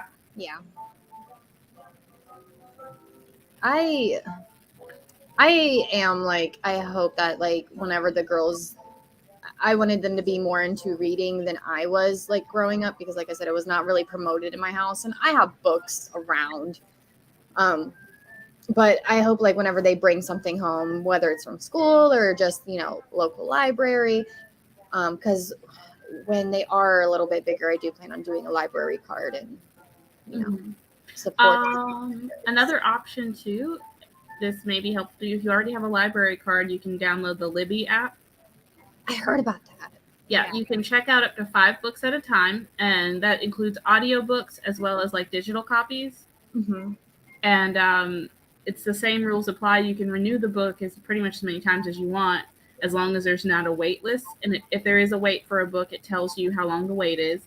And then you can also reserve up to 5 books at a time. So you have your 5 books you're reading, and you can have 5 books on hold, so that as soon as they become available, you can access it. And it's all from your phone. I'll have to look into that because I think I have to renew my card, but I don't have one for the girls yet. Yeah, I want to be able to read what they're reading when they bring it home. And I always thought that was like weird of me, or like maybe me being a helicopter parent, but I'm happy to hear that Nia also did something similar from the sounds of it. So I don't feel as like a crazy mom. Well, I mean, and I'm just talking about that for my niece and nephew. I think it's important, especially like having read something like Diary of a Wimpy Kid without having the ability to provide context for that. I'm like, I don't feel like kids should just be reading that and think that the main character is cool or #relatable. Oh. Yeah, no, I totally agree. I will never recommend a book that I like haven't read, because I'd be like, oh, like I've heard about this, but I can't recommend it because what if there's something in it that I I can't get behind. And, maybe I'd still recommend the book with the caveat of, hey, here's this stuff. I know it's there. I'm not condoning it, but I think this is still a really good book. And now it's up to you whether you, the parent, are going to let your kid read this. I just, yeah. So to Nick, I grew up going to the library, but not consistently. Like there were times where we'd go, but I also wasn't really allowed to pick out books or participate in like the Scholastic Book Fair or the summer reading programs because one, I wasn't a strong reader, and two, we weren't allowed to read those kinds of books. So that wasn't really a thing. We went to the library more of like as a video rental store because you could check out or rent movies and stuff. I remember my mom would take me after she found out that I liked reading because my English teacher was loaning me Percy Jackson. And I laugh at it now because looking back, it's kind of like funny to look at. But I, as a 9th grader, was reading the same book her son was reading, and I was a book behind him. And he and I would talk about it, even though he was like in 6th grade.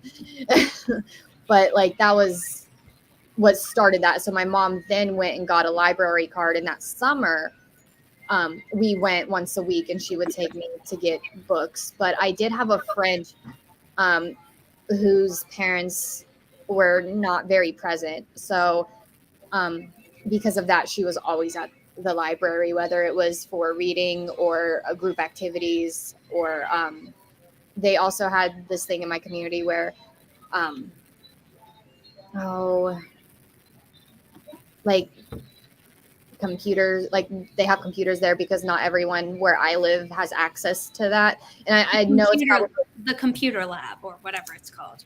Yeah, so they had one of those too. So she would also be able to like do her homework there and stuff, but it was in walking distance from her house. My mom had to drive us because we lived out in the middle of nowhere. Yeah. I think I feel like that is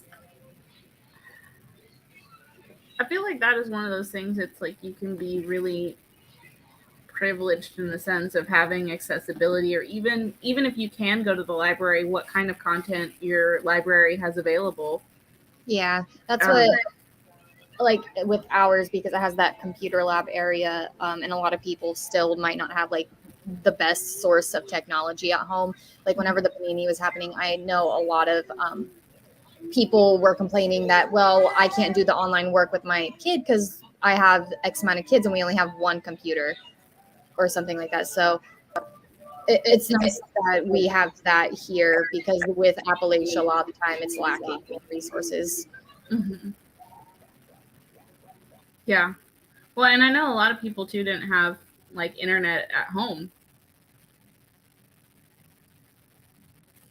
Yeah. And even if they did, there were, if you didn't have the highest level of internet, it was a problem. And then, you have everyone using the internet in the same building. So there were problems, which often, you needed to upgrade if you wanted like the best experience still. And it's like, that's hard. Mm-hmm. I'm very fortunate because of where I live, and the internet that I have access to is some of the best in the country. But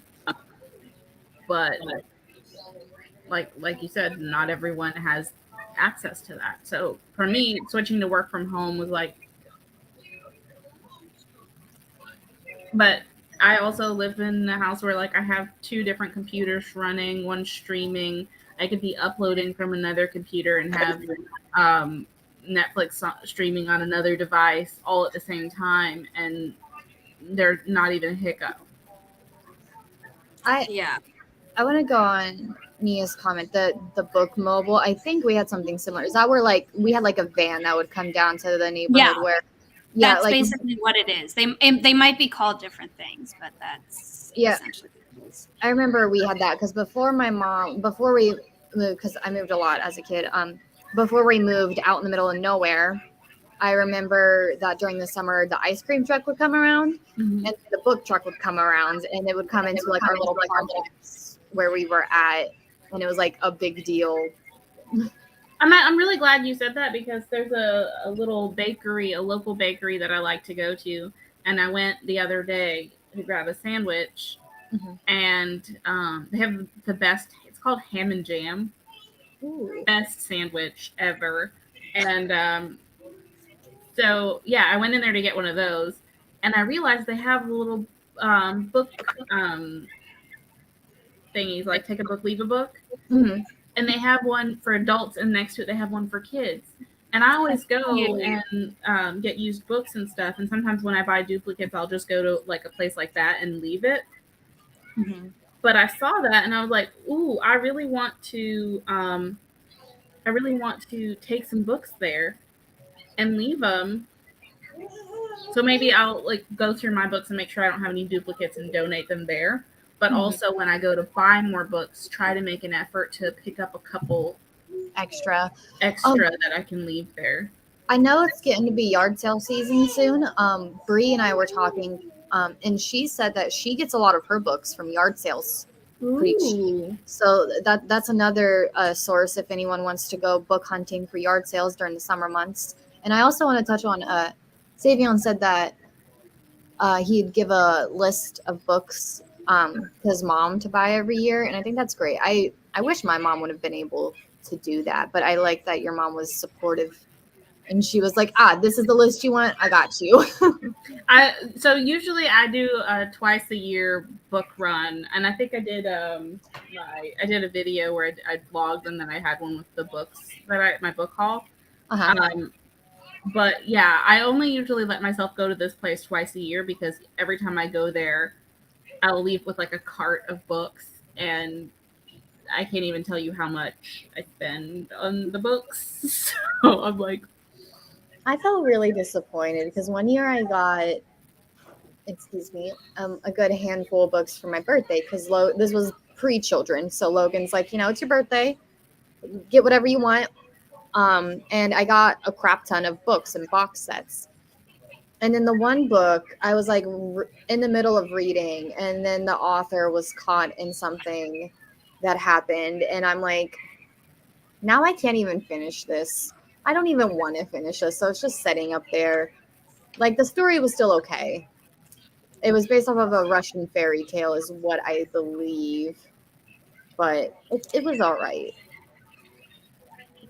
I need to figure out my library card situation, because I got an online one and I thought I went through everything to register it. And then when I tried to use it with Livy and Overdrive, they're like, not verified. And I'm like, so I've been putting off going into like that actual library. But I think I'll do that either today, tomorrow, or after I come back from like a short trip that I'm taking. Yeah, Libby has saved me a lot of money and made it actually possible for me to meet my reading goals. And then what I try to do is I'll save up my credits on Audible, and if it's a book that my library doesn't have, or like a lot of times, if it's older in the series, the library doesn't have those books. They've already moved on to the new ones. So then I'll have to like buy those books. But I try to save my Audible credits for that.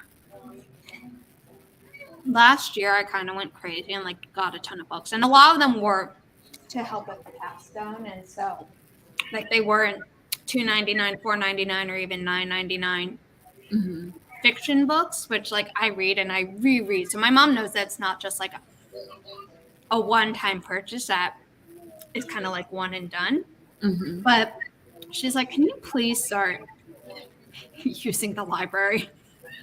And she hasn't said this in years. And I was like, oof. So yeah, I need to. You're like, first of all, rude. My mom is super, super generous. I would never say that, but I was like, oof. Well, I mean, I say that to everybody. Clearly, I went too far. I say that about everything. When people make a valid point, I'm like, no, I know. I do that rude. too. Also, yes, I would do that because she raised valid My mom arguments. used to give me like $10 for the Scholastic school fair. And then very quickly it became $15. And then she's like, use the library. You have a school library, you have the like actual library. And so when I was younger, I used them a lot more, which is why I don't have the Percy Jackson books. Why I don't have the other very popular middle grade fantasy series. Yeah, that's why I didn't have well, it. I didn't have them, and then I saw that like they had this Japanese artist who, like, when he put all the spines together, it created the school, and I was like, I'm a sucker for that. So I did end up buying that. But you know, when they were coming out with like all the new covers, I was like, oh, I read them with the original, and then my mom was like, where are they? And I was like, I don't think I ever bought them. Yeah. Well, I mean, when I started actually reading again, this was like after I moved and I had a car finally, and I could go to the library, and I lived like 3 minutes from the library. Then I would just go in and, put on holds for everything that I needed, and I would go into the library a couple of times a week because I was like, oh, I already read that book, or I need to return this because I finished it.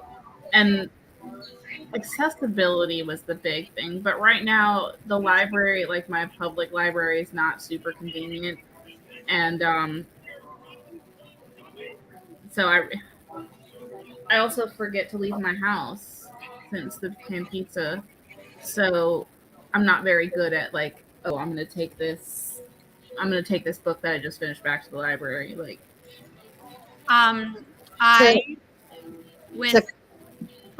gonna cover that.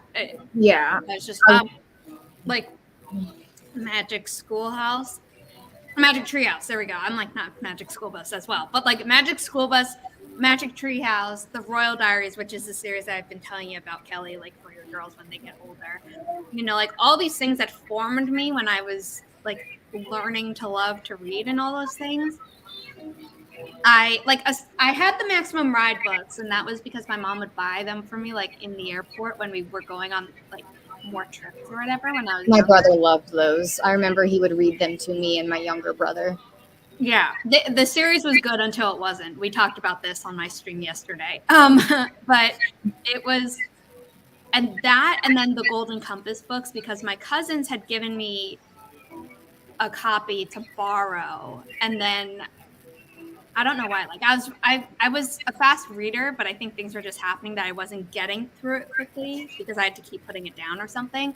So I returned that to them and then wound up getting the books myself. But beyond that, I don't think any of the books I read in childhood were like mine. Like I think they were from a library or loaned from a family member or something for most of it. For this, if they've done something bad in the time that we know it's been bad, then I have a hard time reading the book. And if I know it beforehand, then I'm like, I'm not going to support the author. But if I've already read the book, then I'll be like, oh, that's shit. Like, I don't want to support the author going forward, so I won't buy anything else from them. But if they were doing something what we consider now bad, and it wasn't considered bad back then, that doesn't mean it wasn't bad, which is an argument I've had with some family friends. But I'm not going to say I'm not going to read anything from that, because then I would only be reading modern things. So I don't think it's as cut and dry as that. I agree with that. I was going to say to comment on the book that I was referring to. It was something that I personally went with, like, been through, and the author was victim blaming someone that was essayed. I do believe in this situation, and I was essayed, so I was like, yeah, I can't support this going through. I don't even want to finish the story. Yeah, like I think if, how do I say this? Anyone is entitled to have a line of like author behavior that they're not going to cross, and whether that's anytime and always that we know that, hey, this thing was bad, even if it wasn't illegal and wasn't looked down upon and all these things in the past, you can be like, I'm never going to read that, in which case that would absolutely really narrow down what you can read. But for me, it's if I know beforehand, where it's like, okay, I would be making the conscious decision to financially support someone that I don't agree with. Like there are certain books that I do want because I never got the chance to read them when they were popular, but I plan on buying them secondhand. So that way it's not supporting the author, but I would still have access to the story. That's what I do is I buy. I mean, and there's some things like, there's some authors I would like to support, but if their book is out of print, then you got to buy it secondhand. Mm-hmm. So there's those kinds of scenarios, but then there's also people I'm like, you're a terrible person, so I'm buying your book secondhand. And then there's other people where I'm like, I want to support you, so I'm going to pay full price for your book. So it's like exactly. Yeah. It's like if I really love a book, I'll tend to get it in 2 formats. So what I think I'm going to start doing is that if I really love a book that I read on the Libby app, I'll then get the ebook. Yeah. For like paying the price. But also one of my favorite books, Sunshine by Robin McKinley. I bought. I borrowed it from the library twice and then read it. I think I've read it 2 or 3 times, and then I bought it and read it. I bought it secondhand and read it. I don't think I've seen it. I need to buy a new copy though because the book's falling apart. But I do love that book. Yeah. Okay, let's hop into another sprint. I clicked the wrong thing. Get it together, Zara. Okay. I'm putting this up again properly this time. So I like to check that out. And if you can't financially support it, sharing the link would be great. Thank you. Mm-hmm. And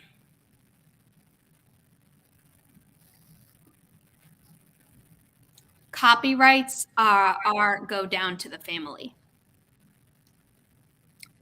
It supports the publishing house, but it also supports the estate of the author, even if it's not a famous author.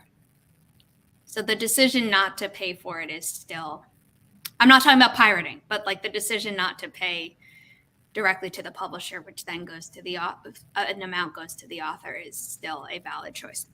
Okay, in 3, 2, 1, happy productivity.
How did everyone do? I finished that chapter. I feel like it was the chapter that I made the most changes to. Not in a bad way, just a lot of stuff to add to it. And I started on the next chapter, and I finished my salad, and then I got some sherbet because That sounds delicious. Yeah. So the one thing though, I keep making notes for like myself as far as like editing, and I have like 3 pages now of editing notes, and sometimes it makes me want to cry a little bit. So I guess I'm just kind of like, one, I need, actually no, I have 4 pages. What do y'all do? I cry sometimes about it, and I procrastinate, and then somehow pull it together by sheer miracle. I'm sorry. Or you message me. Yeah, most of the time I'm messaging Zara asking her input or opinions, because I have not really. I didn't finish any novels until I joined AuthorTube way back in 2019.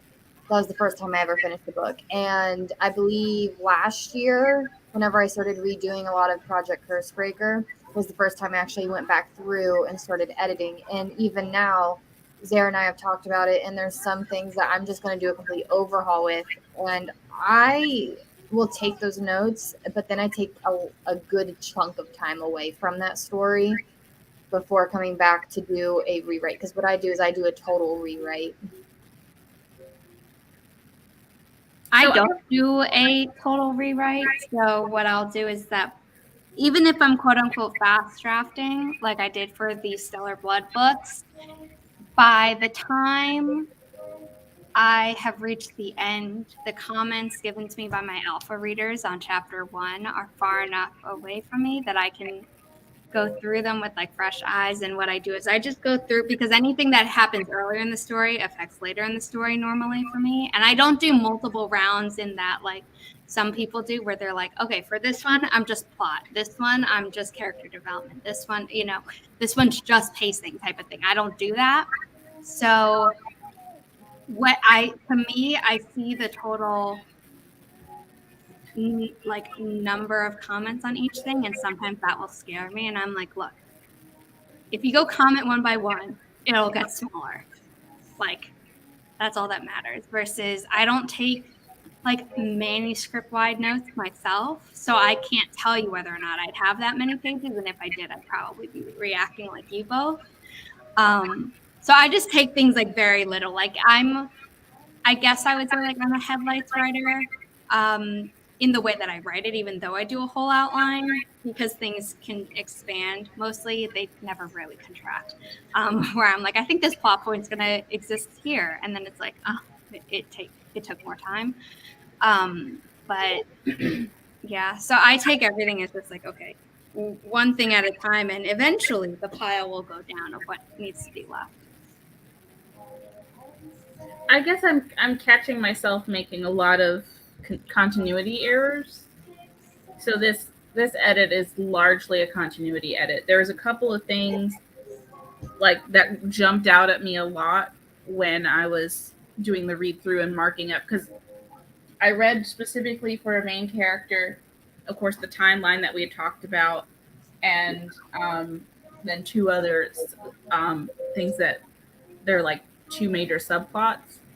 And so I was making sure those were all consistent. But then like there was a couple places where I made a note, like you need more detail, or you need to add, what the decontamination process is and stuff like that.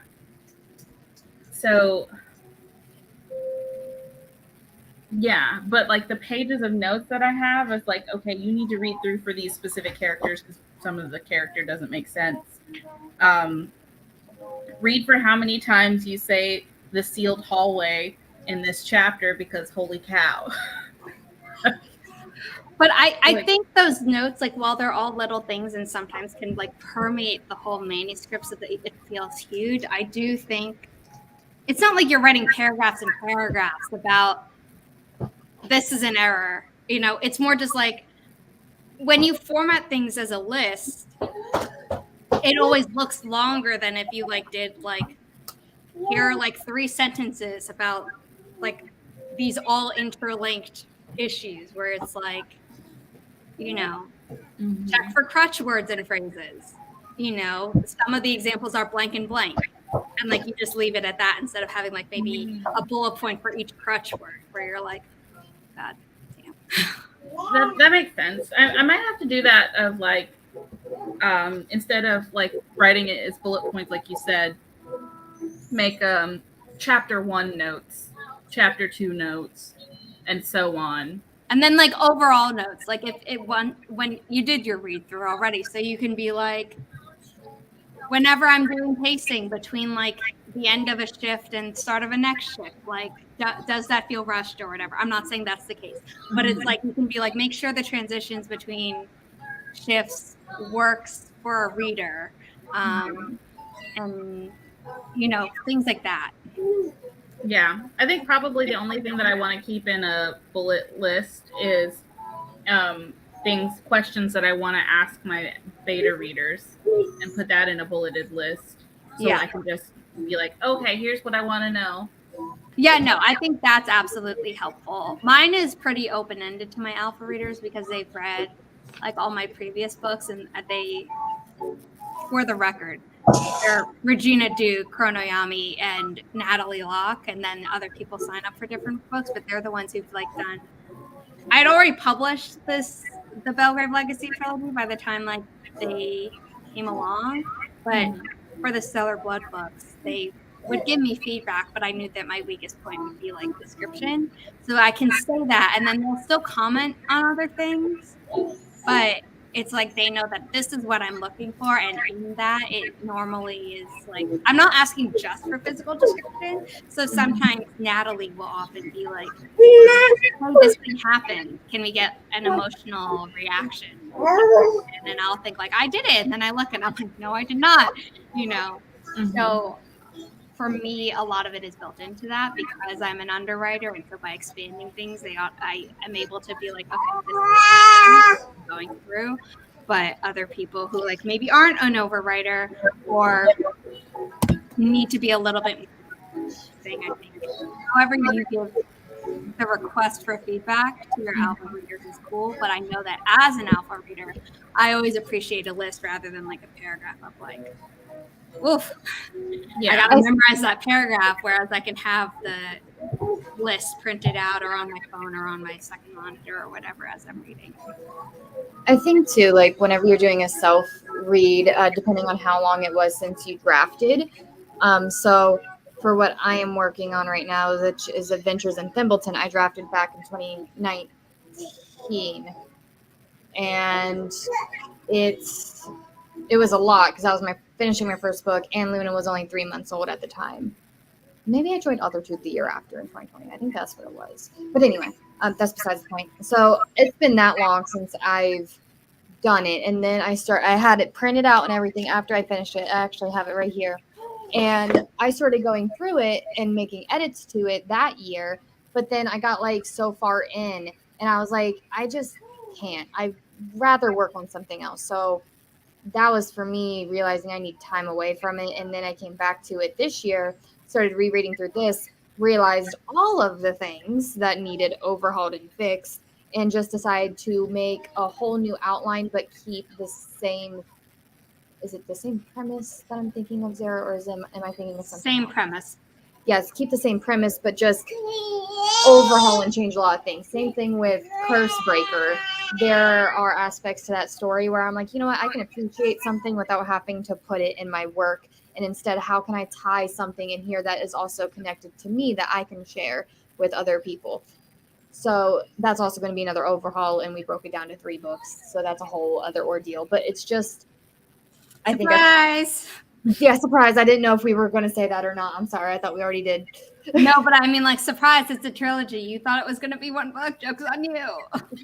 Yeah, so it's like it just depends on the time you've had away from it and how much your writing has grown. Because for me, I focused on a lot of drafting and fast drafting to continue being like, okay, yes, you can do this. And then coming back to editing, I am now navigating my way through it. Okay, I feel like we're the same person now, and I feel so much better because that's what I did. I did the one book, it took me a while. Second book took me years, almost 9 years, I think. Not consistently working on it, but inconsistently working on it.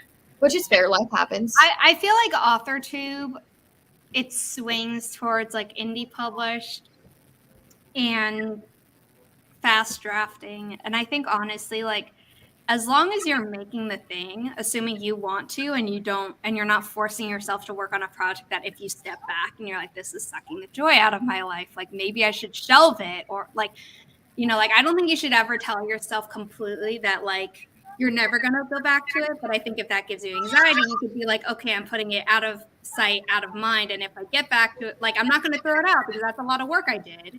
Mm-hmm. And Kelly and I have made that mistake before.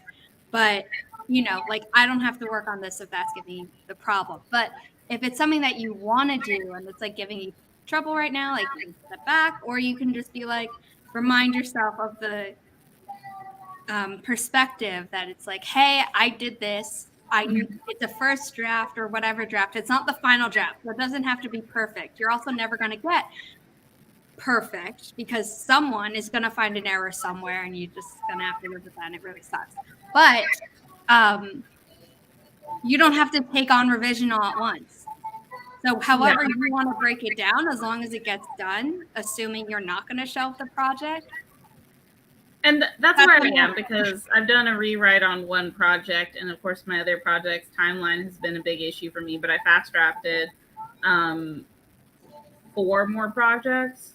And so this is the first one that I've done edits on a couple others, but I wouldn't say I've like finished the editing process on anything else. So this would be the one where I'm like, okay, like I did the first round of edits, I'm on the second, and help me.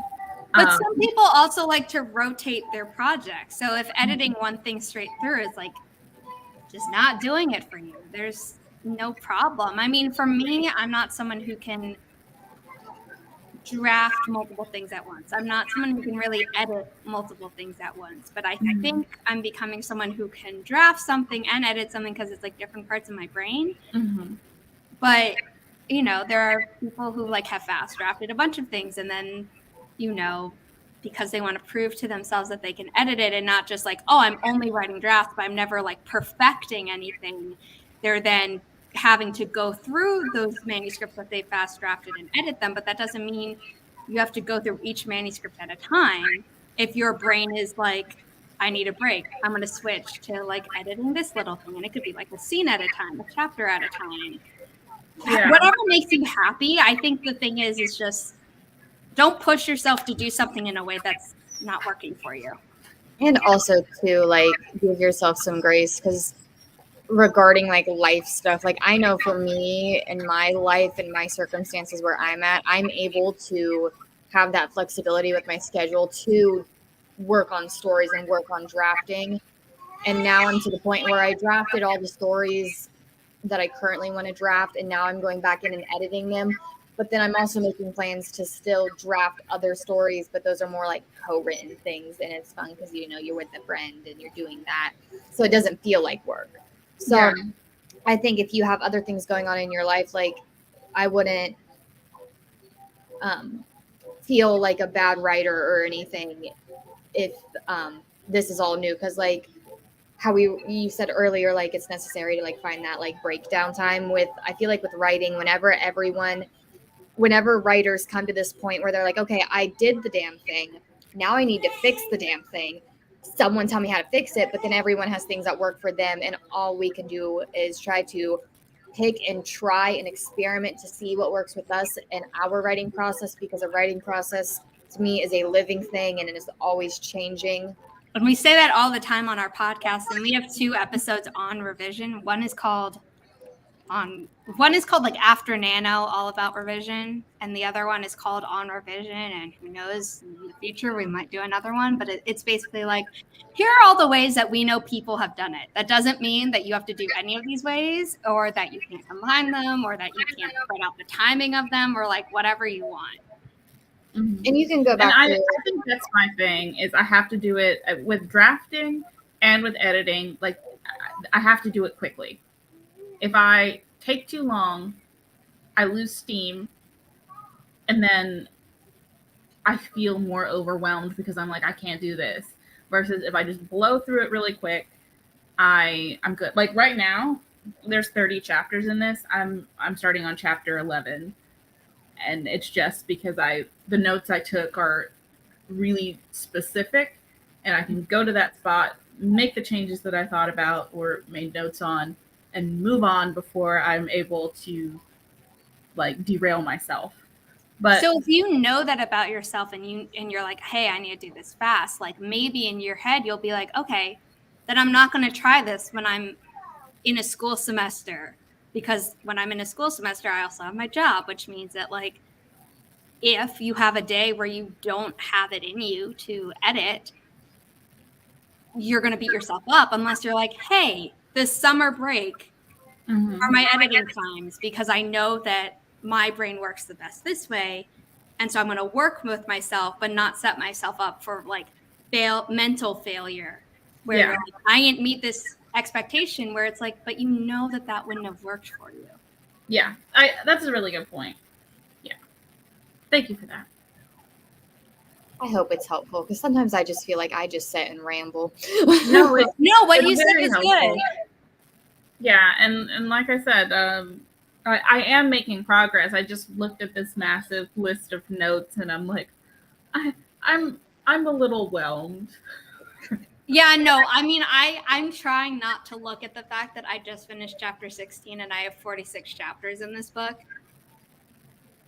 I'm just trying to get through like 4 chapters today, and I'm only working on the 2nd chapter.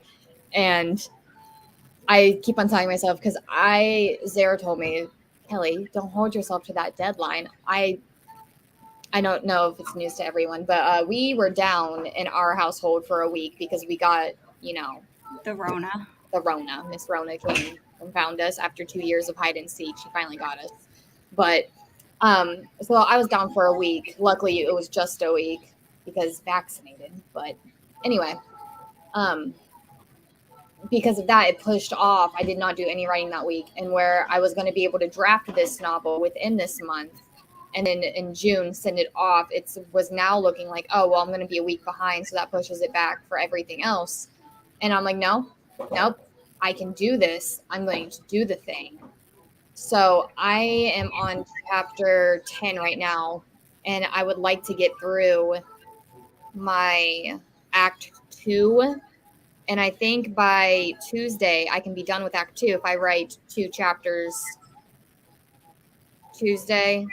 Well, 4 chapters today, and then 2 chapters on Tuesday. And then I'll be done with Act 2. And then I could still meet the deadline at the end of the month originally. But do you not want to make it easier on yourself and do 3 today and 3 tomorrow if you're insisting on doing 6 chapters in 2 days? I may do that. I may do 3 because I haven't been able to deter her from moving the date, because she's like, no, I set this. I need to know that I can make it. I'm like, that's fair, but please don't kill yourself over it. Yeah, and this is like also, like I said, I haven't worked on this story since 2019, so I'm very excited about the changes that I made after just knowing the story and like overarching thing. So it's like, it's one of those things where it's like, okay, need to do this, but it's okay if you're like looking at it and you're like, this is going to take more time because I have all these notes to go in and put in. So 2 things. One, to Nia's comment about making notes while you write. Yes, I do make notes while I'm drafting. I have a whole note. Actually, so this is for my outlines and free writing. I put everything as I'm going, character sketches, background information, social structures, anything like that I come up with while I'm writing goes in there. And then I have a separate notebook, which is revision notes, and everything I'm working on while I'm revising goes in there. And then a follow-up question: when you send your stuff off to beta readers, I know you said there's a site that you use to do that. Do you send the entire manuscript at the same time or just in pieces? I do it chapter by chapter now, because with I don't remember if I gave the option with the second Stellar Blood book or the third book. I think it was maybe the third book, where I felt the crunch time more. On the third book, I think there was just stuff happening in my life that made me feel like I have less time than I did with the other books, even though I had the exact same amount of time.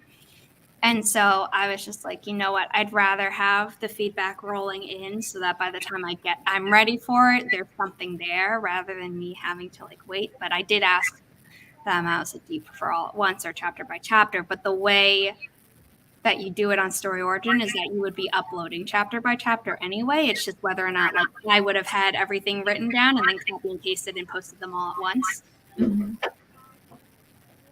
Okay. I'm gonna go on over to Story Origin and start to figure that part out, because I think, like, as I'm doing this, since I am moving very quickly, I was kind of thinking along the same lines of like I'd like to start getting the next round of feedback going pretty quickly. The nice thing is that when you've done a revised version, you can add like a new version to like whatever you said the chapter was. So I can look at that, and let me just quickly share that. I know. I don't remember if you have to pay to get the beta copy access thingy. So if you do, it's a great website, but if you don't want to do that, then, Google Drive is fine. But what I was doing is I would just put one chapter up at a time because I didn't want to crash Google Drive.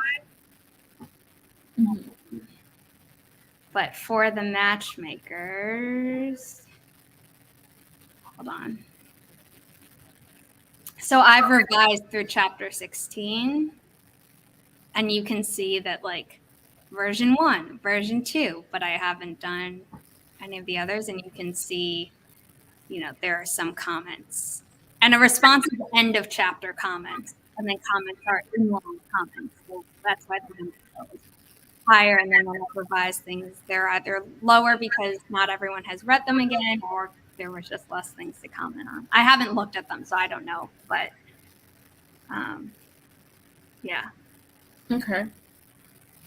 And then new version you would add, and if you just want to edit like the critique guidance, you can do that or rename it for whatever reason. I don't know why you would, but yeah.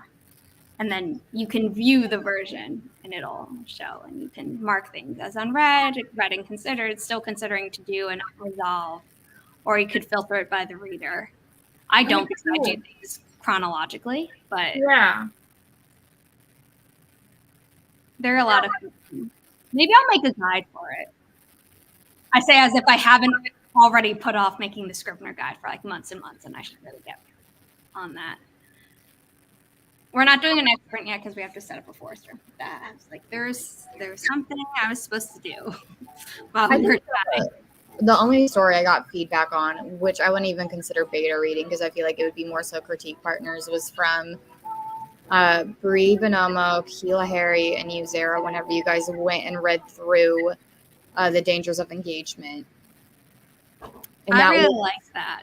That was a lot to go through and like look at all the comments, but it also felt strangely good too, because that was like the first time I ever shared writing with other writers, and it was nice to see all the input and critiques, and it was actually helpful.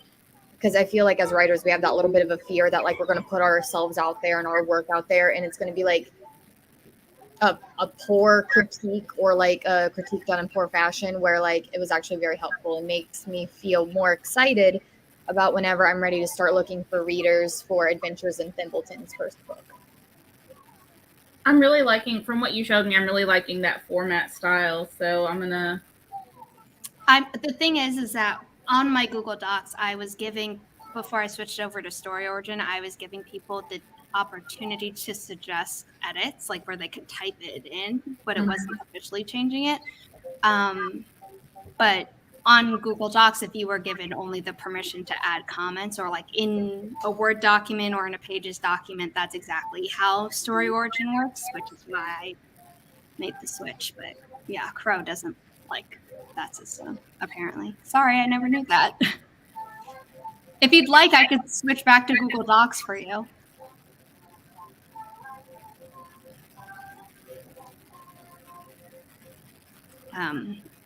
Because I go through and compile all the comments into my scrivener anyway, so to me it doesn't matter. That's interesting. So yeah, what I've used right now typically is Google Docs, but then you have to like create a duplicate document and then get your feedback on that document, and then I have that open while I have my other document open, so I can like, you know, go in and make the changes that I want to keep. And that part gets a little bit messy. But then the other thing is, like, as I'm learning more about my editing style, I find that like I want to focus on one thing at a time. And so being able to sort by that subject might be easier for me. Yeah. Or, I mean, I don't think you could sort by that subject unless like you mentally were like, okay, unread means this type of issue, and like read and considered means this type of issue. But you could be like, okay, here are things that are really fast, so I can like say they're resolved. Or like you read and considered it and you know you're not going to make a change. You can just mark those really quick. And then the things that are left to do or unread, the number is going to be a lot smaller no matter what. And then, so it'll feel less overwhelming, and then you take it from there. Exactly. Also, as a sidebar, while we get ready for this sprint, I have had the hardest time this morning trying to get the doggo to go OUT, because every time I take her to the door, she steps to the open door, realizes that it is a torrential downpour, and turns around and comes back inside. Not bad trained.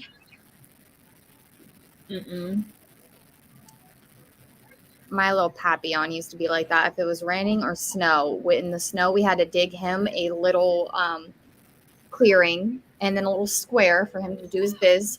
And then whenever it was raining, I had him a little rain jacket with a little hat, and he had little booties that he put on. And I swear all the other dogs in the house looked at him a little bit like, you're high maintenance. Yeah. No, Riley hates the rain. She now understands, though, that when we put these walkie paw leggings on her, that like she just stands still because she's like, I hate that you're making me going out, but I understand that I get less wet when you put this on me, so like I'll allow it. She loves the snow, but we still put the walkie paws on her when she goes out in that, because in the city, the snow gets disgusting super, super fast. So like we would rather not have to wash our paws every single time that we come in, because she jumps around in the snow. Like she loves the snowbanks.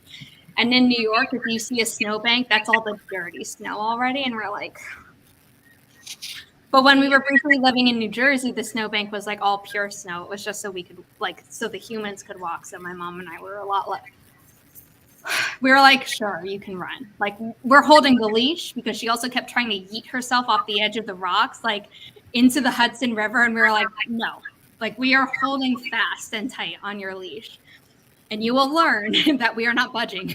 But yeah, Riley hates the rain, but she has also our building has an awning. So we're like, if you go right away underneath the awning, and like we know that it's the time of day where you don't have to do the other thing too, the faster you go, the faster we can go back inside. There was a dog being rehomed on my personal Facebook, and it was a Great Dane Poodle mix, and I'm a sucker for big dogs. Even though like my first actual dog was a little tiny thing, but like I looked at it, I'm like, ugh, if we weren't moving. Because I told Logan already we're not getting any more animals until after the move, because we're planning on moving states. And moving Nymph is one thing, our cat, who's going to be 6 years old this October, because she's very chill, she's very relaxed. You could just leave her out in the car and she'll just sit on the seat and not do anything.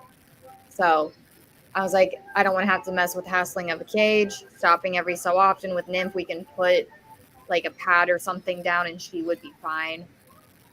So we might take this cat that we named Cheese, who started showing up shortly a while ago.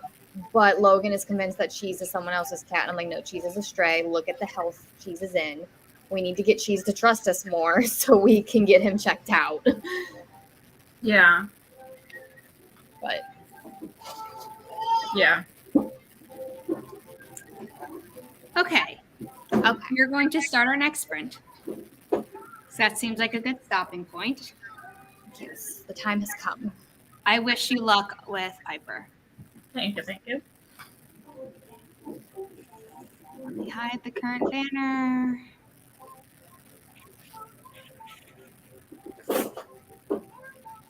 Let's put up the rightish Kofi again.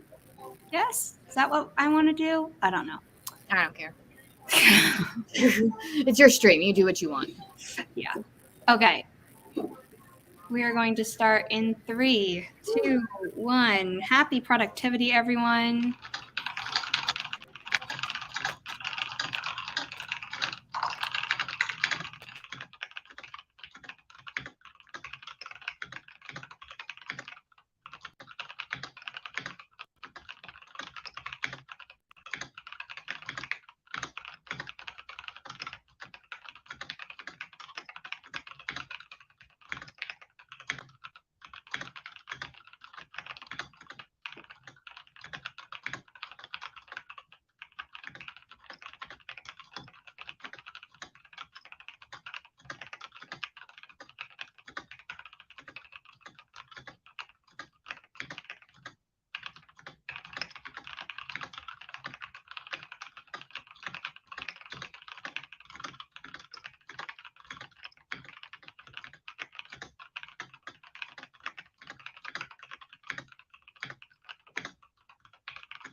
All right. How did everyone do? I did pretty good. I got story origin set up, and I'm uploading chapter 1 for beta reading, and then I'm going to start to. I don't have like a bunch of beta readers, so if anybody wants to beta read, just let How me did know. everyone do? We were talking about how we did. Can you hear So us? there's a poll going I don't know if she can hear us. about the three of us doing a talking about witchy topics thing that stemmed from Kelly's stream She got during us muted. Barrett's Winter Writer Retreat, where a lot of people were very excited about more witchy things, and we were guests, as was Brie Bonomo, I think. And so we were like, what if we did this again? And everyone in the chat was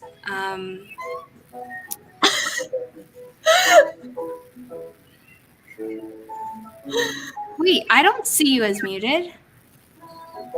You're not muted on my end. We were talking the whole time. I don't know if you can hear us now or not, but we were talking the whole time. And then you started talking like you couldn't hear us. Oh, I don't know.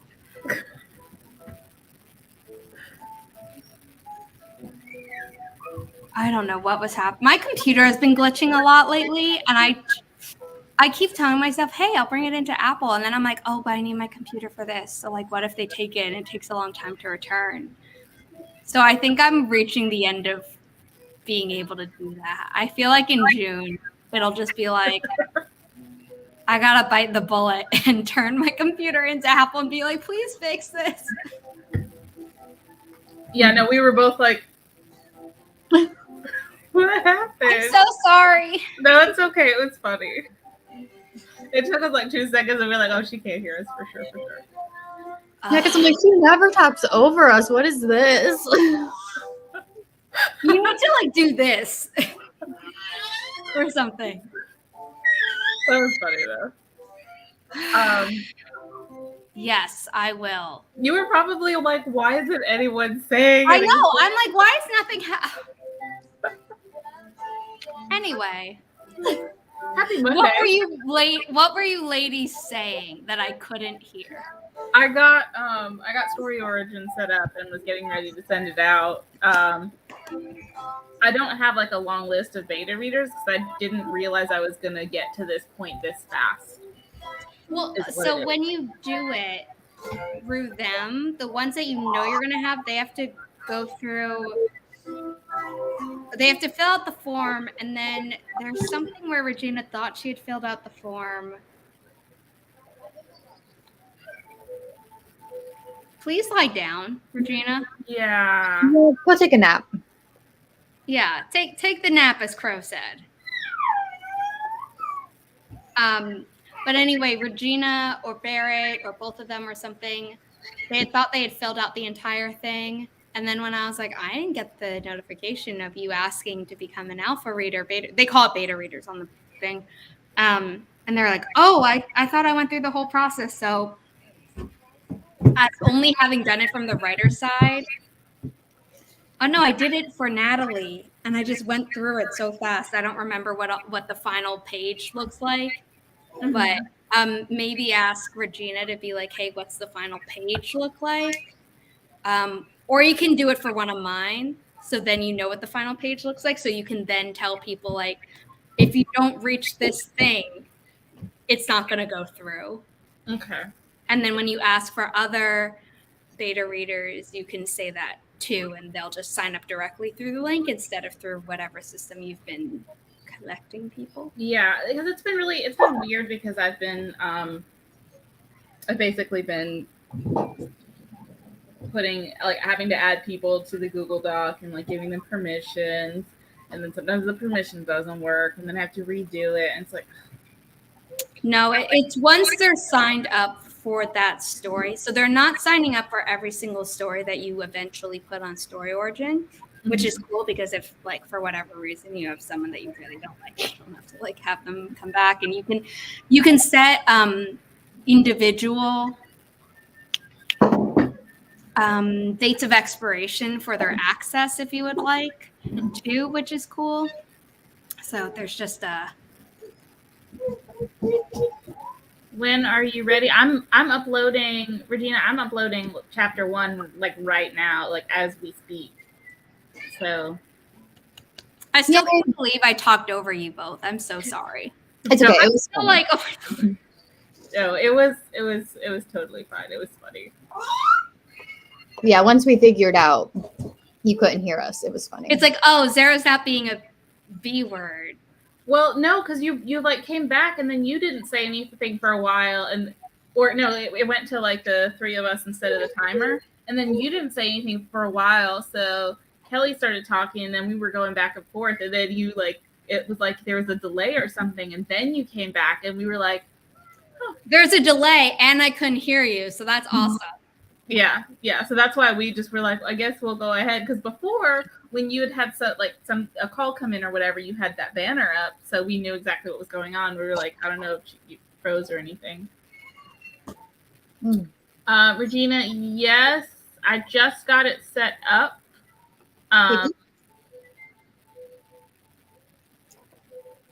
Crow, no worries about mine. There isn't a rush on that because I thought I'd get this revision done a lot faster, and it's not going super fast. I'm aiming to finish this draft of the Matchmakers by the end of July's camp. So, I mean, you might want to be as up to date as possible by July 31st, but I don't care if you don't do any reading until June or whatever. I would say I don't care if you do any reading until July, but given I know you're also a writer, I feel like you wouldn't want to only be reading in July. Yeah, Crow is also edited. Exactly. Thank you, Regina. Oof. There we go. Okay. Sorry. Yeah, Zero promises that too. If you need to drop out, that's okay. Natalie had to drop out for, I think, the second book in Bitter Blood because life happened. I still dedicated it to her because she really helped me set up the world. But if you need to drop out at any point, let me know just so I know to not be waiting for your comments when I go through it again. Yeah, I'm gonna I'll probably, you know what? I bet I could share the link on my Instagram too. You could do that, but if you put it in the private chat here, I'll pop it in the public chat. Are you a mod? Mm-mm. I'd approve her code earlier for the forest room thing whenever all that was happening. Mm. What did I do? Hold on 1 second. Sorry, I was going to be on screen with y'all, but then I'm like sitting here and I'm eating and I'm trying to be dainty while I eat because I'm on camera, and I'm just like, screw this. I got a picture for a reason. No worries. I'm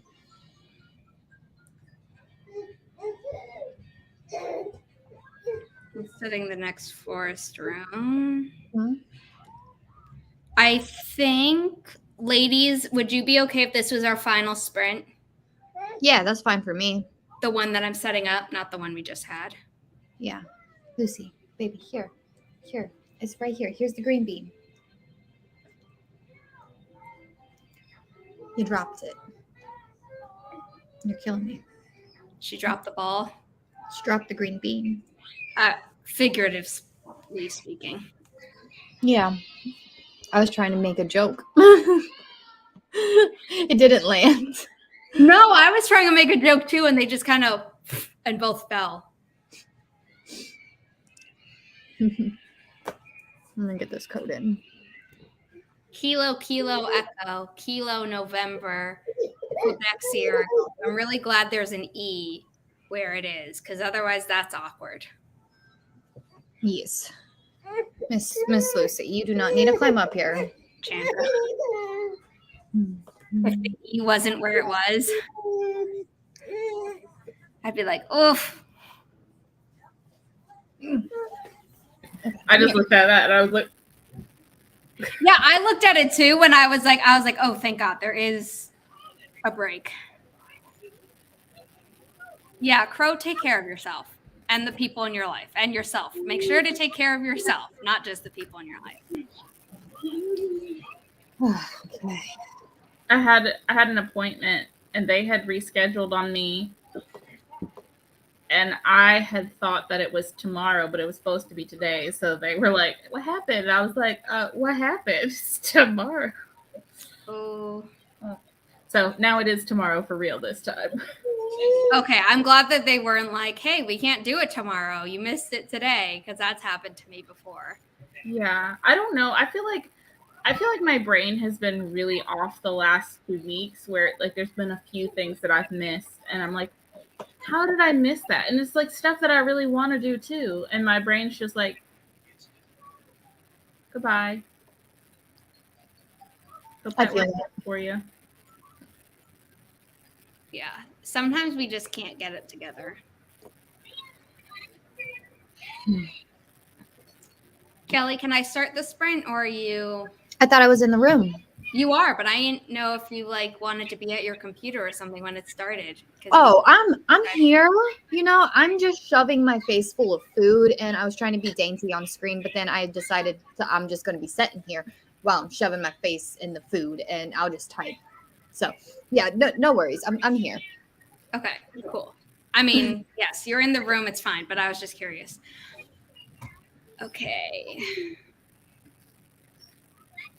In 3, 2, 1. Happy productivity, everyone. I clicked the video. There we go.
that was our final sprint.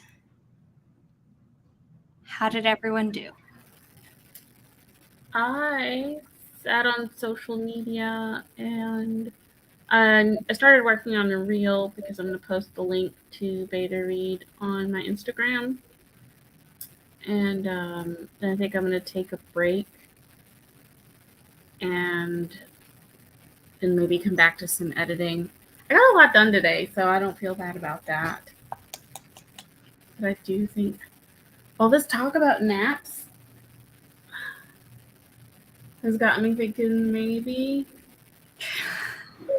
I think after we jump off here, I'm going to get Lucy down for an afternoon nap, probably take a break, and then come back to the computer for stuff. Oh boy. How'd you do? Oh, did you not hear any of that? No, I heard that. You saying that after this, you're going to put Lucy down for a nap, but how'd you do on the sprint? So I am almost close to finishing the chapter. I broke 1,000 words. So that was nice. And I was working on the New Moon meetup thumbnail for a third option. Yeah, no, what's going on? I know, you're tired.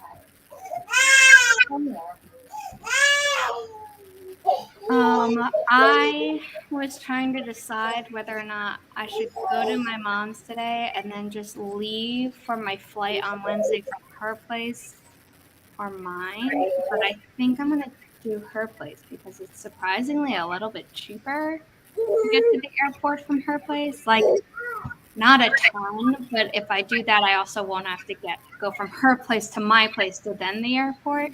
Mm-hmm. So I'm hoping there's something I want to bring on my trip, and I'm hoping that my mailroom acknowledges that this thing was delivered 30 minutes ago because they're only going through the Amazon package now. And I'm like, I need this thing before I can leave and like fully like not have to come back. Mm-hmm. So. You know, that is one thing that is kind of a pain about living in an apartment when they have to like do the mail themselves. It's so bad. And like at my mom's building, it's a lot smaller. And they'll like, if they know that people are out, Mm-hmm. they'll just leave it on a table so that when you come back in, you can grab it yourself. And then if, you know, it comes at a time where they don't know where you are or something, they'll put it in the back mailroom and then they'll, you know, they'll call you and be like, hey, we have some packages for you. Like, do you want us to put them in the elevator for you or do you want to come down? Because it's that small a building where like you know everyone. Mm-hmm. Mostly. I'm still meeting neighbors in this building where they'll see me on the elevator. They'll be like, oh, like you're new. And I'm like, yeah. And I'm like, I'm not going to tell them that like I've been here for almost a year. And it's just like, nice to meet you. But yeah, I it's only one person who works in the mailroom and we have like almost 1,000 apartments in this building and it's not fair to that person. And I'm just like, I feel so bad for them. And normally I'm not in a rush for anything, but it's like, I need that before I can go to my mom's place because I'm not going to be returning. Yeah. I already blocked you.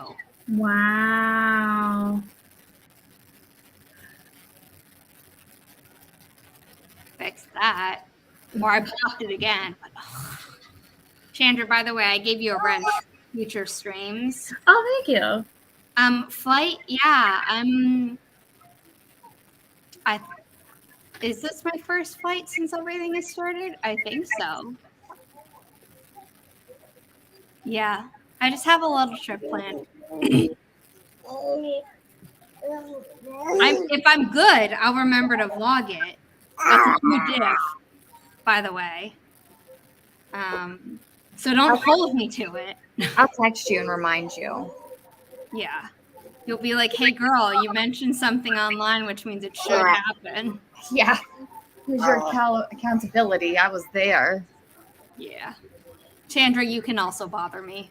not you wouldn't be bothering me, but be like, Okay, hello. did you do the thing? Did you do it? Did you do it? Did you do it? Are you gonna do it? You should do it. You know you should do it. Did you? Did you?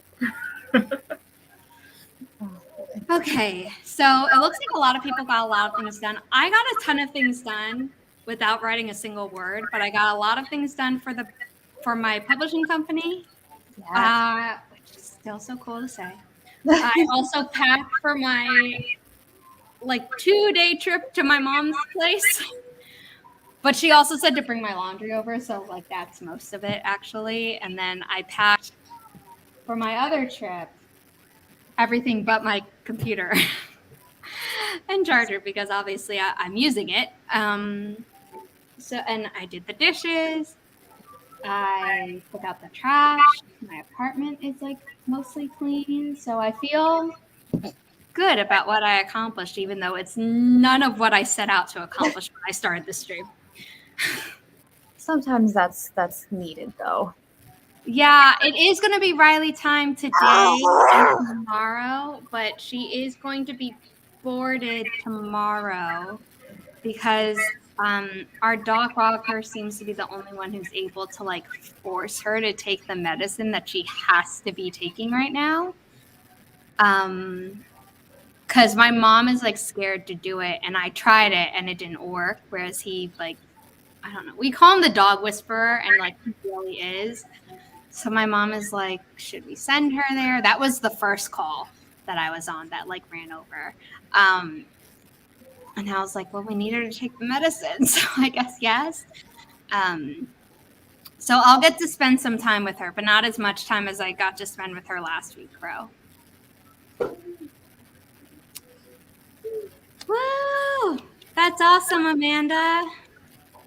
I don't know what we're cheering about. I will look in a moment because I'm on another tab. But yeah, Amanda almost hit 25K in her manuscript. Oh, that is exciting. Oh yeah, that's awesome.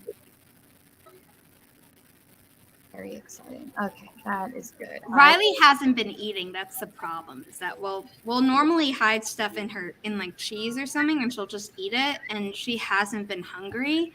And then also the most important medicine that she's supposed to be taking is a huge pill, which means we've been cutting it in half. But then I think she smells it, even though it's visually hidden in the thing, and she's like, "I'm not falling for that trick." So it's just yeah. Yeah, she's having liver problems, and we're trying to prevent it from getting worse. She had SIBO 2 years ago, which is small intestinal bacterial overgrowth, and if that went untreated, it could lead to liver and pancreatitis and a lot of other not good things. So we treated it, and we thought it was fine. And then we noticed certain symptoms of hers, and the doctor was like, I mean, we just tested her, but we can test her again. And then it was it's good we tested her again because things were not going well. So fingers crossed for the baby.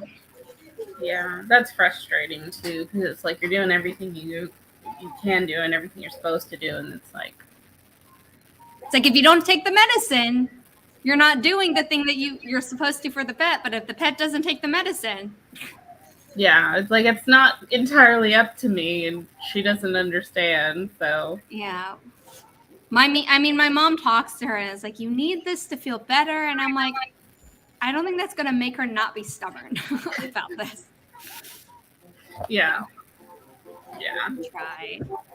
I think I'm gonna wait until Kelly gets back in her seat before I ask you to do your outro, so then she can do hers. But we'll see how long it takes. I don't want to keep everyone here indefinitely. I have been going for 6 hours and 25 minutes. We got a lot done though. I think they might have changed the thing with Story Origin too, because it just was 2 clicks. Oh, really? I'm glad they made it more simple. Yeah, and it said your request has been submitted, and then I did one as a test just to make sure, and then Natalie did one. So okay, I'm glad they simplified it because that was weird when I had to deal with it. Oh, you just got here. I'm so sorry. Yeah, 6 hours and 25 minutes. didn't feel like it. The It really last time I didn't. did one was 6 hours was by myself, and it didn't feel like 6 hours, but it felt long. Whereas having company on screen definitely did not feel too long. But now that Kelly's back in her seat, Chandra, would you like to do your outro? Yes. Hi everyone, my name is Candra. I write historical fiction, science fiction, fantasy, and horror.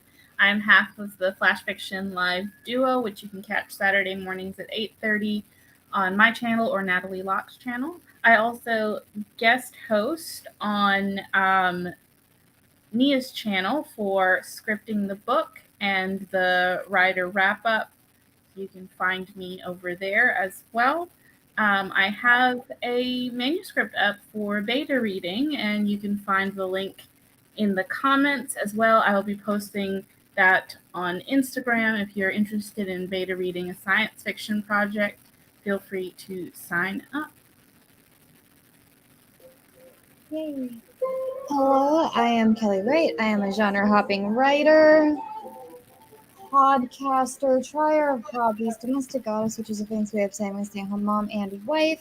And while I am no longer uploading videos to the YouTube space, you can listen to the Writish podcast, which I co-created and co-host with Zara. Yes, I was like trying to get my arm right. So yes, that's me. And my name is Sarah Hoffman. I'm the self-published author of 6 books, a young adult paranormal romance trilogy and a new adult sci-fi romance trilogy. The first book in the paranormal is available in audiobook. The second one is being made into an audiobook. I am a Ko-fi ambassador, so I know all about Ko-fi. If you are a writer looking to join Ko-fi, which is a much better alternative to Patreon and Etsy and WooCommerce and basically every other thing out there. Oh, Fiverr as well. If you offer like freelance services, be sure to check out my Ko-fi guide for writers, which is in my shop, where I also sell signed paperbacks and I will be selling a Scrivener guide once I get my act together and actually make it. Like Kelly said, I am the co-host and co-creator of the Writish podcast. I also edit it, which is always great because Kelly and I record in advance and then I'm like, what did we say in that episode? So that's fun. Like Chandra, I am also often on Nia the Vixen of Fiction's live streams. I am a permanent co-host of the AuthorTubers React, which is once a month, and that was on Saturday. And then I pop up for her scripting the book episodes whenever they're talking about a book being adapted that I'm interested in. So this coming Sunday is my bad, is about Devil Wears Prada. And is there anything else about me? Oh, duh. I am now the publisher of Inimitable Books, which is dedicated to uplifting marginalized voices without forcing authors to spotlight that trauma in their story. And if you would like to help me publish the first few books with legitimate and good advances for people, please donate whatever you can to here. And if you can't, please share it online. We are Inimitable Books, LLC, everywhere except Twitter, where it's Inimitable Book 1, because that was the only one available for some reason. So yeah, be sure to check that out. And I was going to say I might do a pop-up later this week. I don't think that's going to happen. But I do have a stream scheduled for Sunday morning at 9 a.m. Eastern. So if you are not already subscribed, please do and hit the bell. And I will see you all with another stream sometime soon.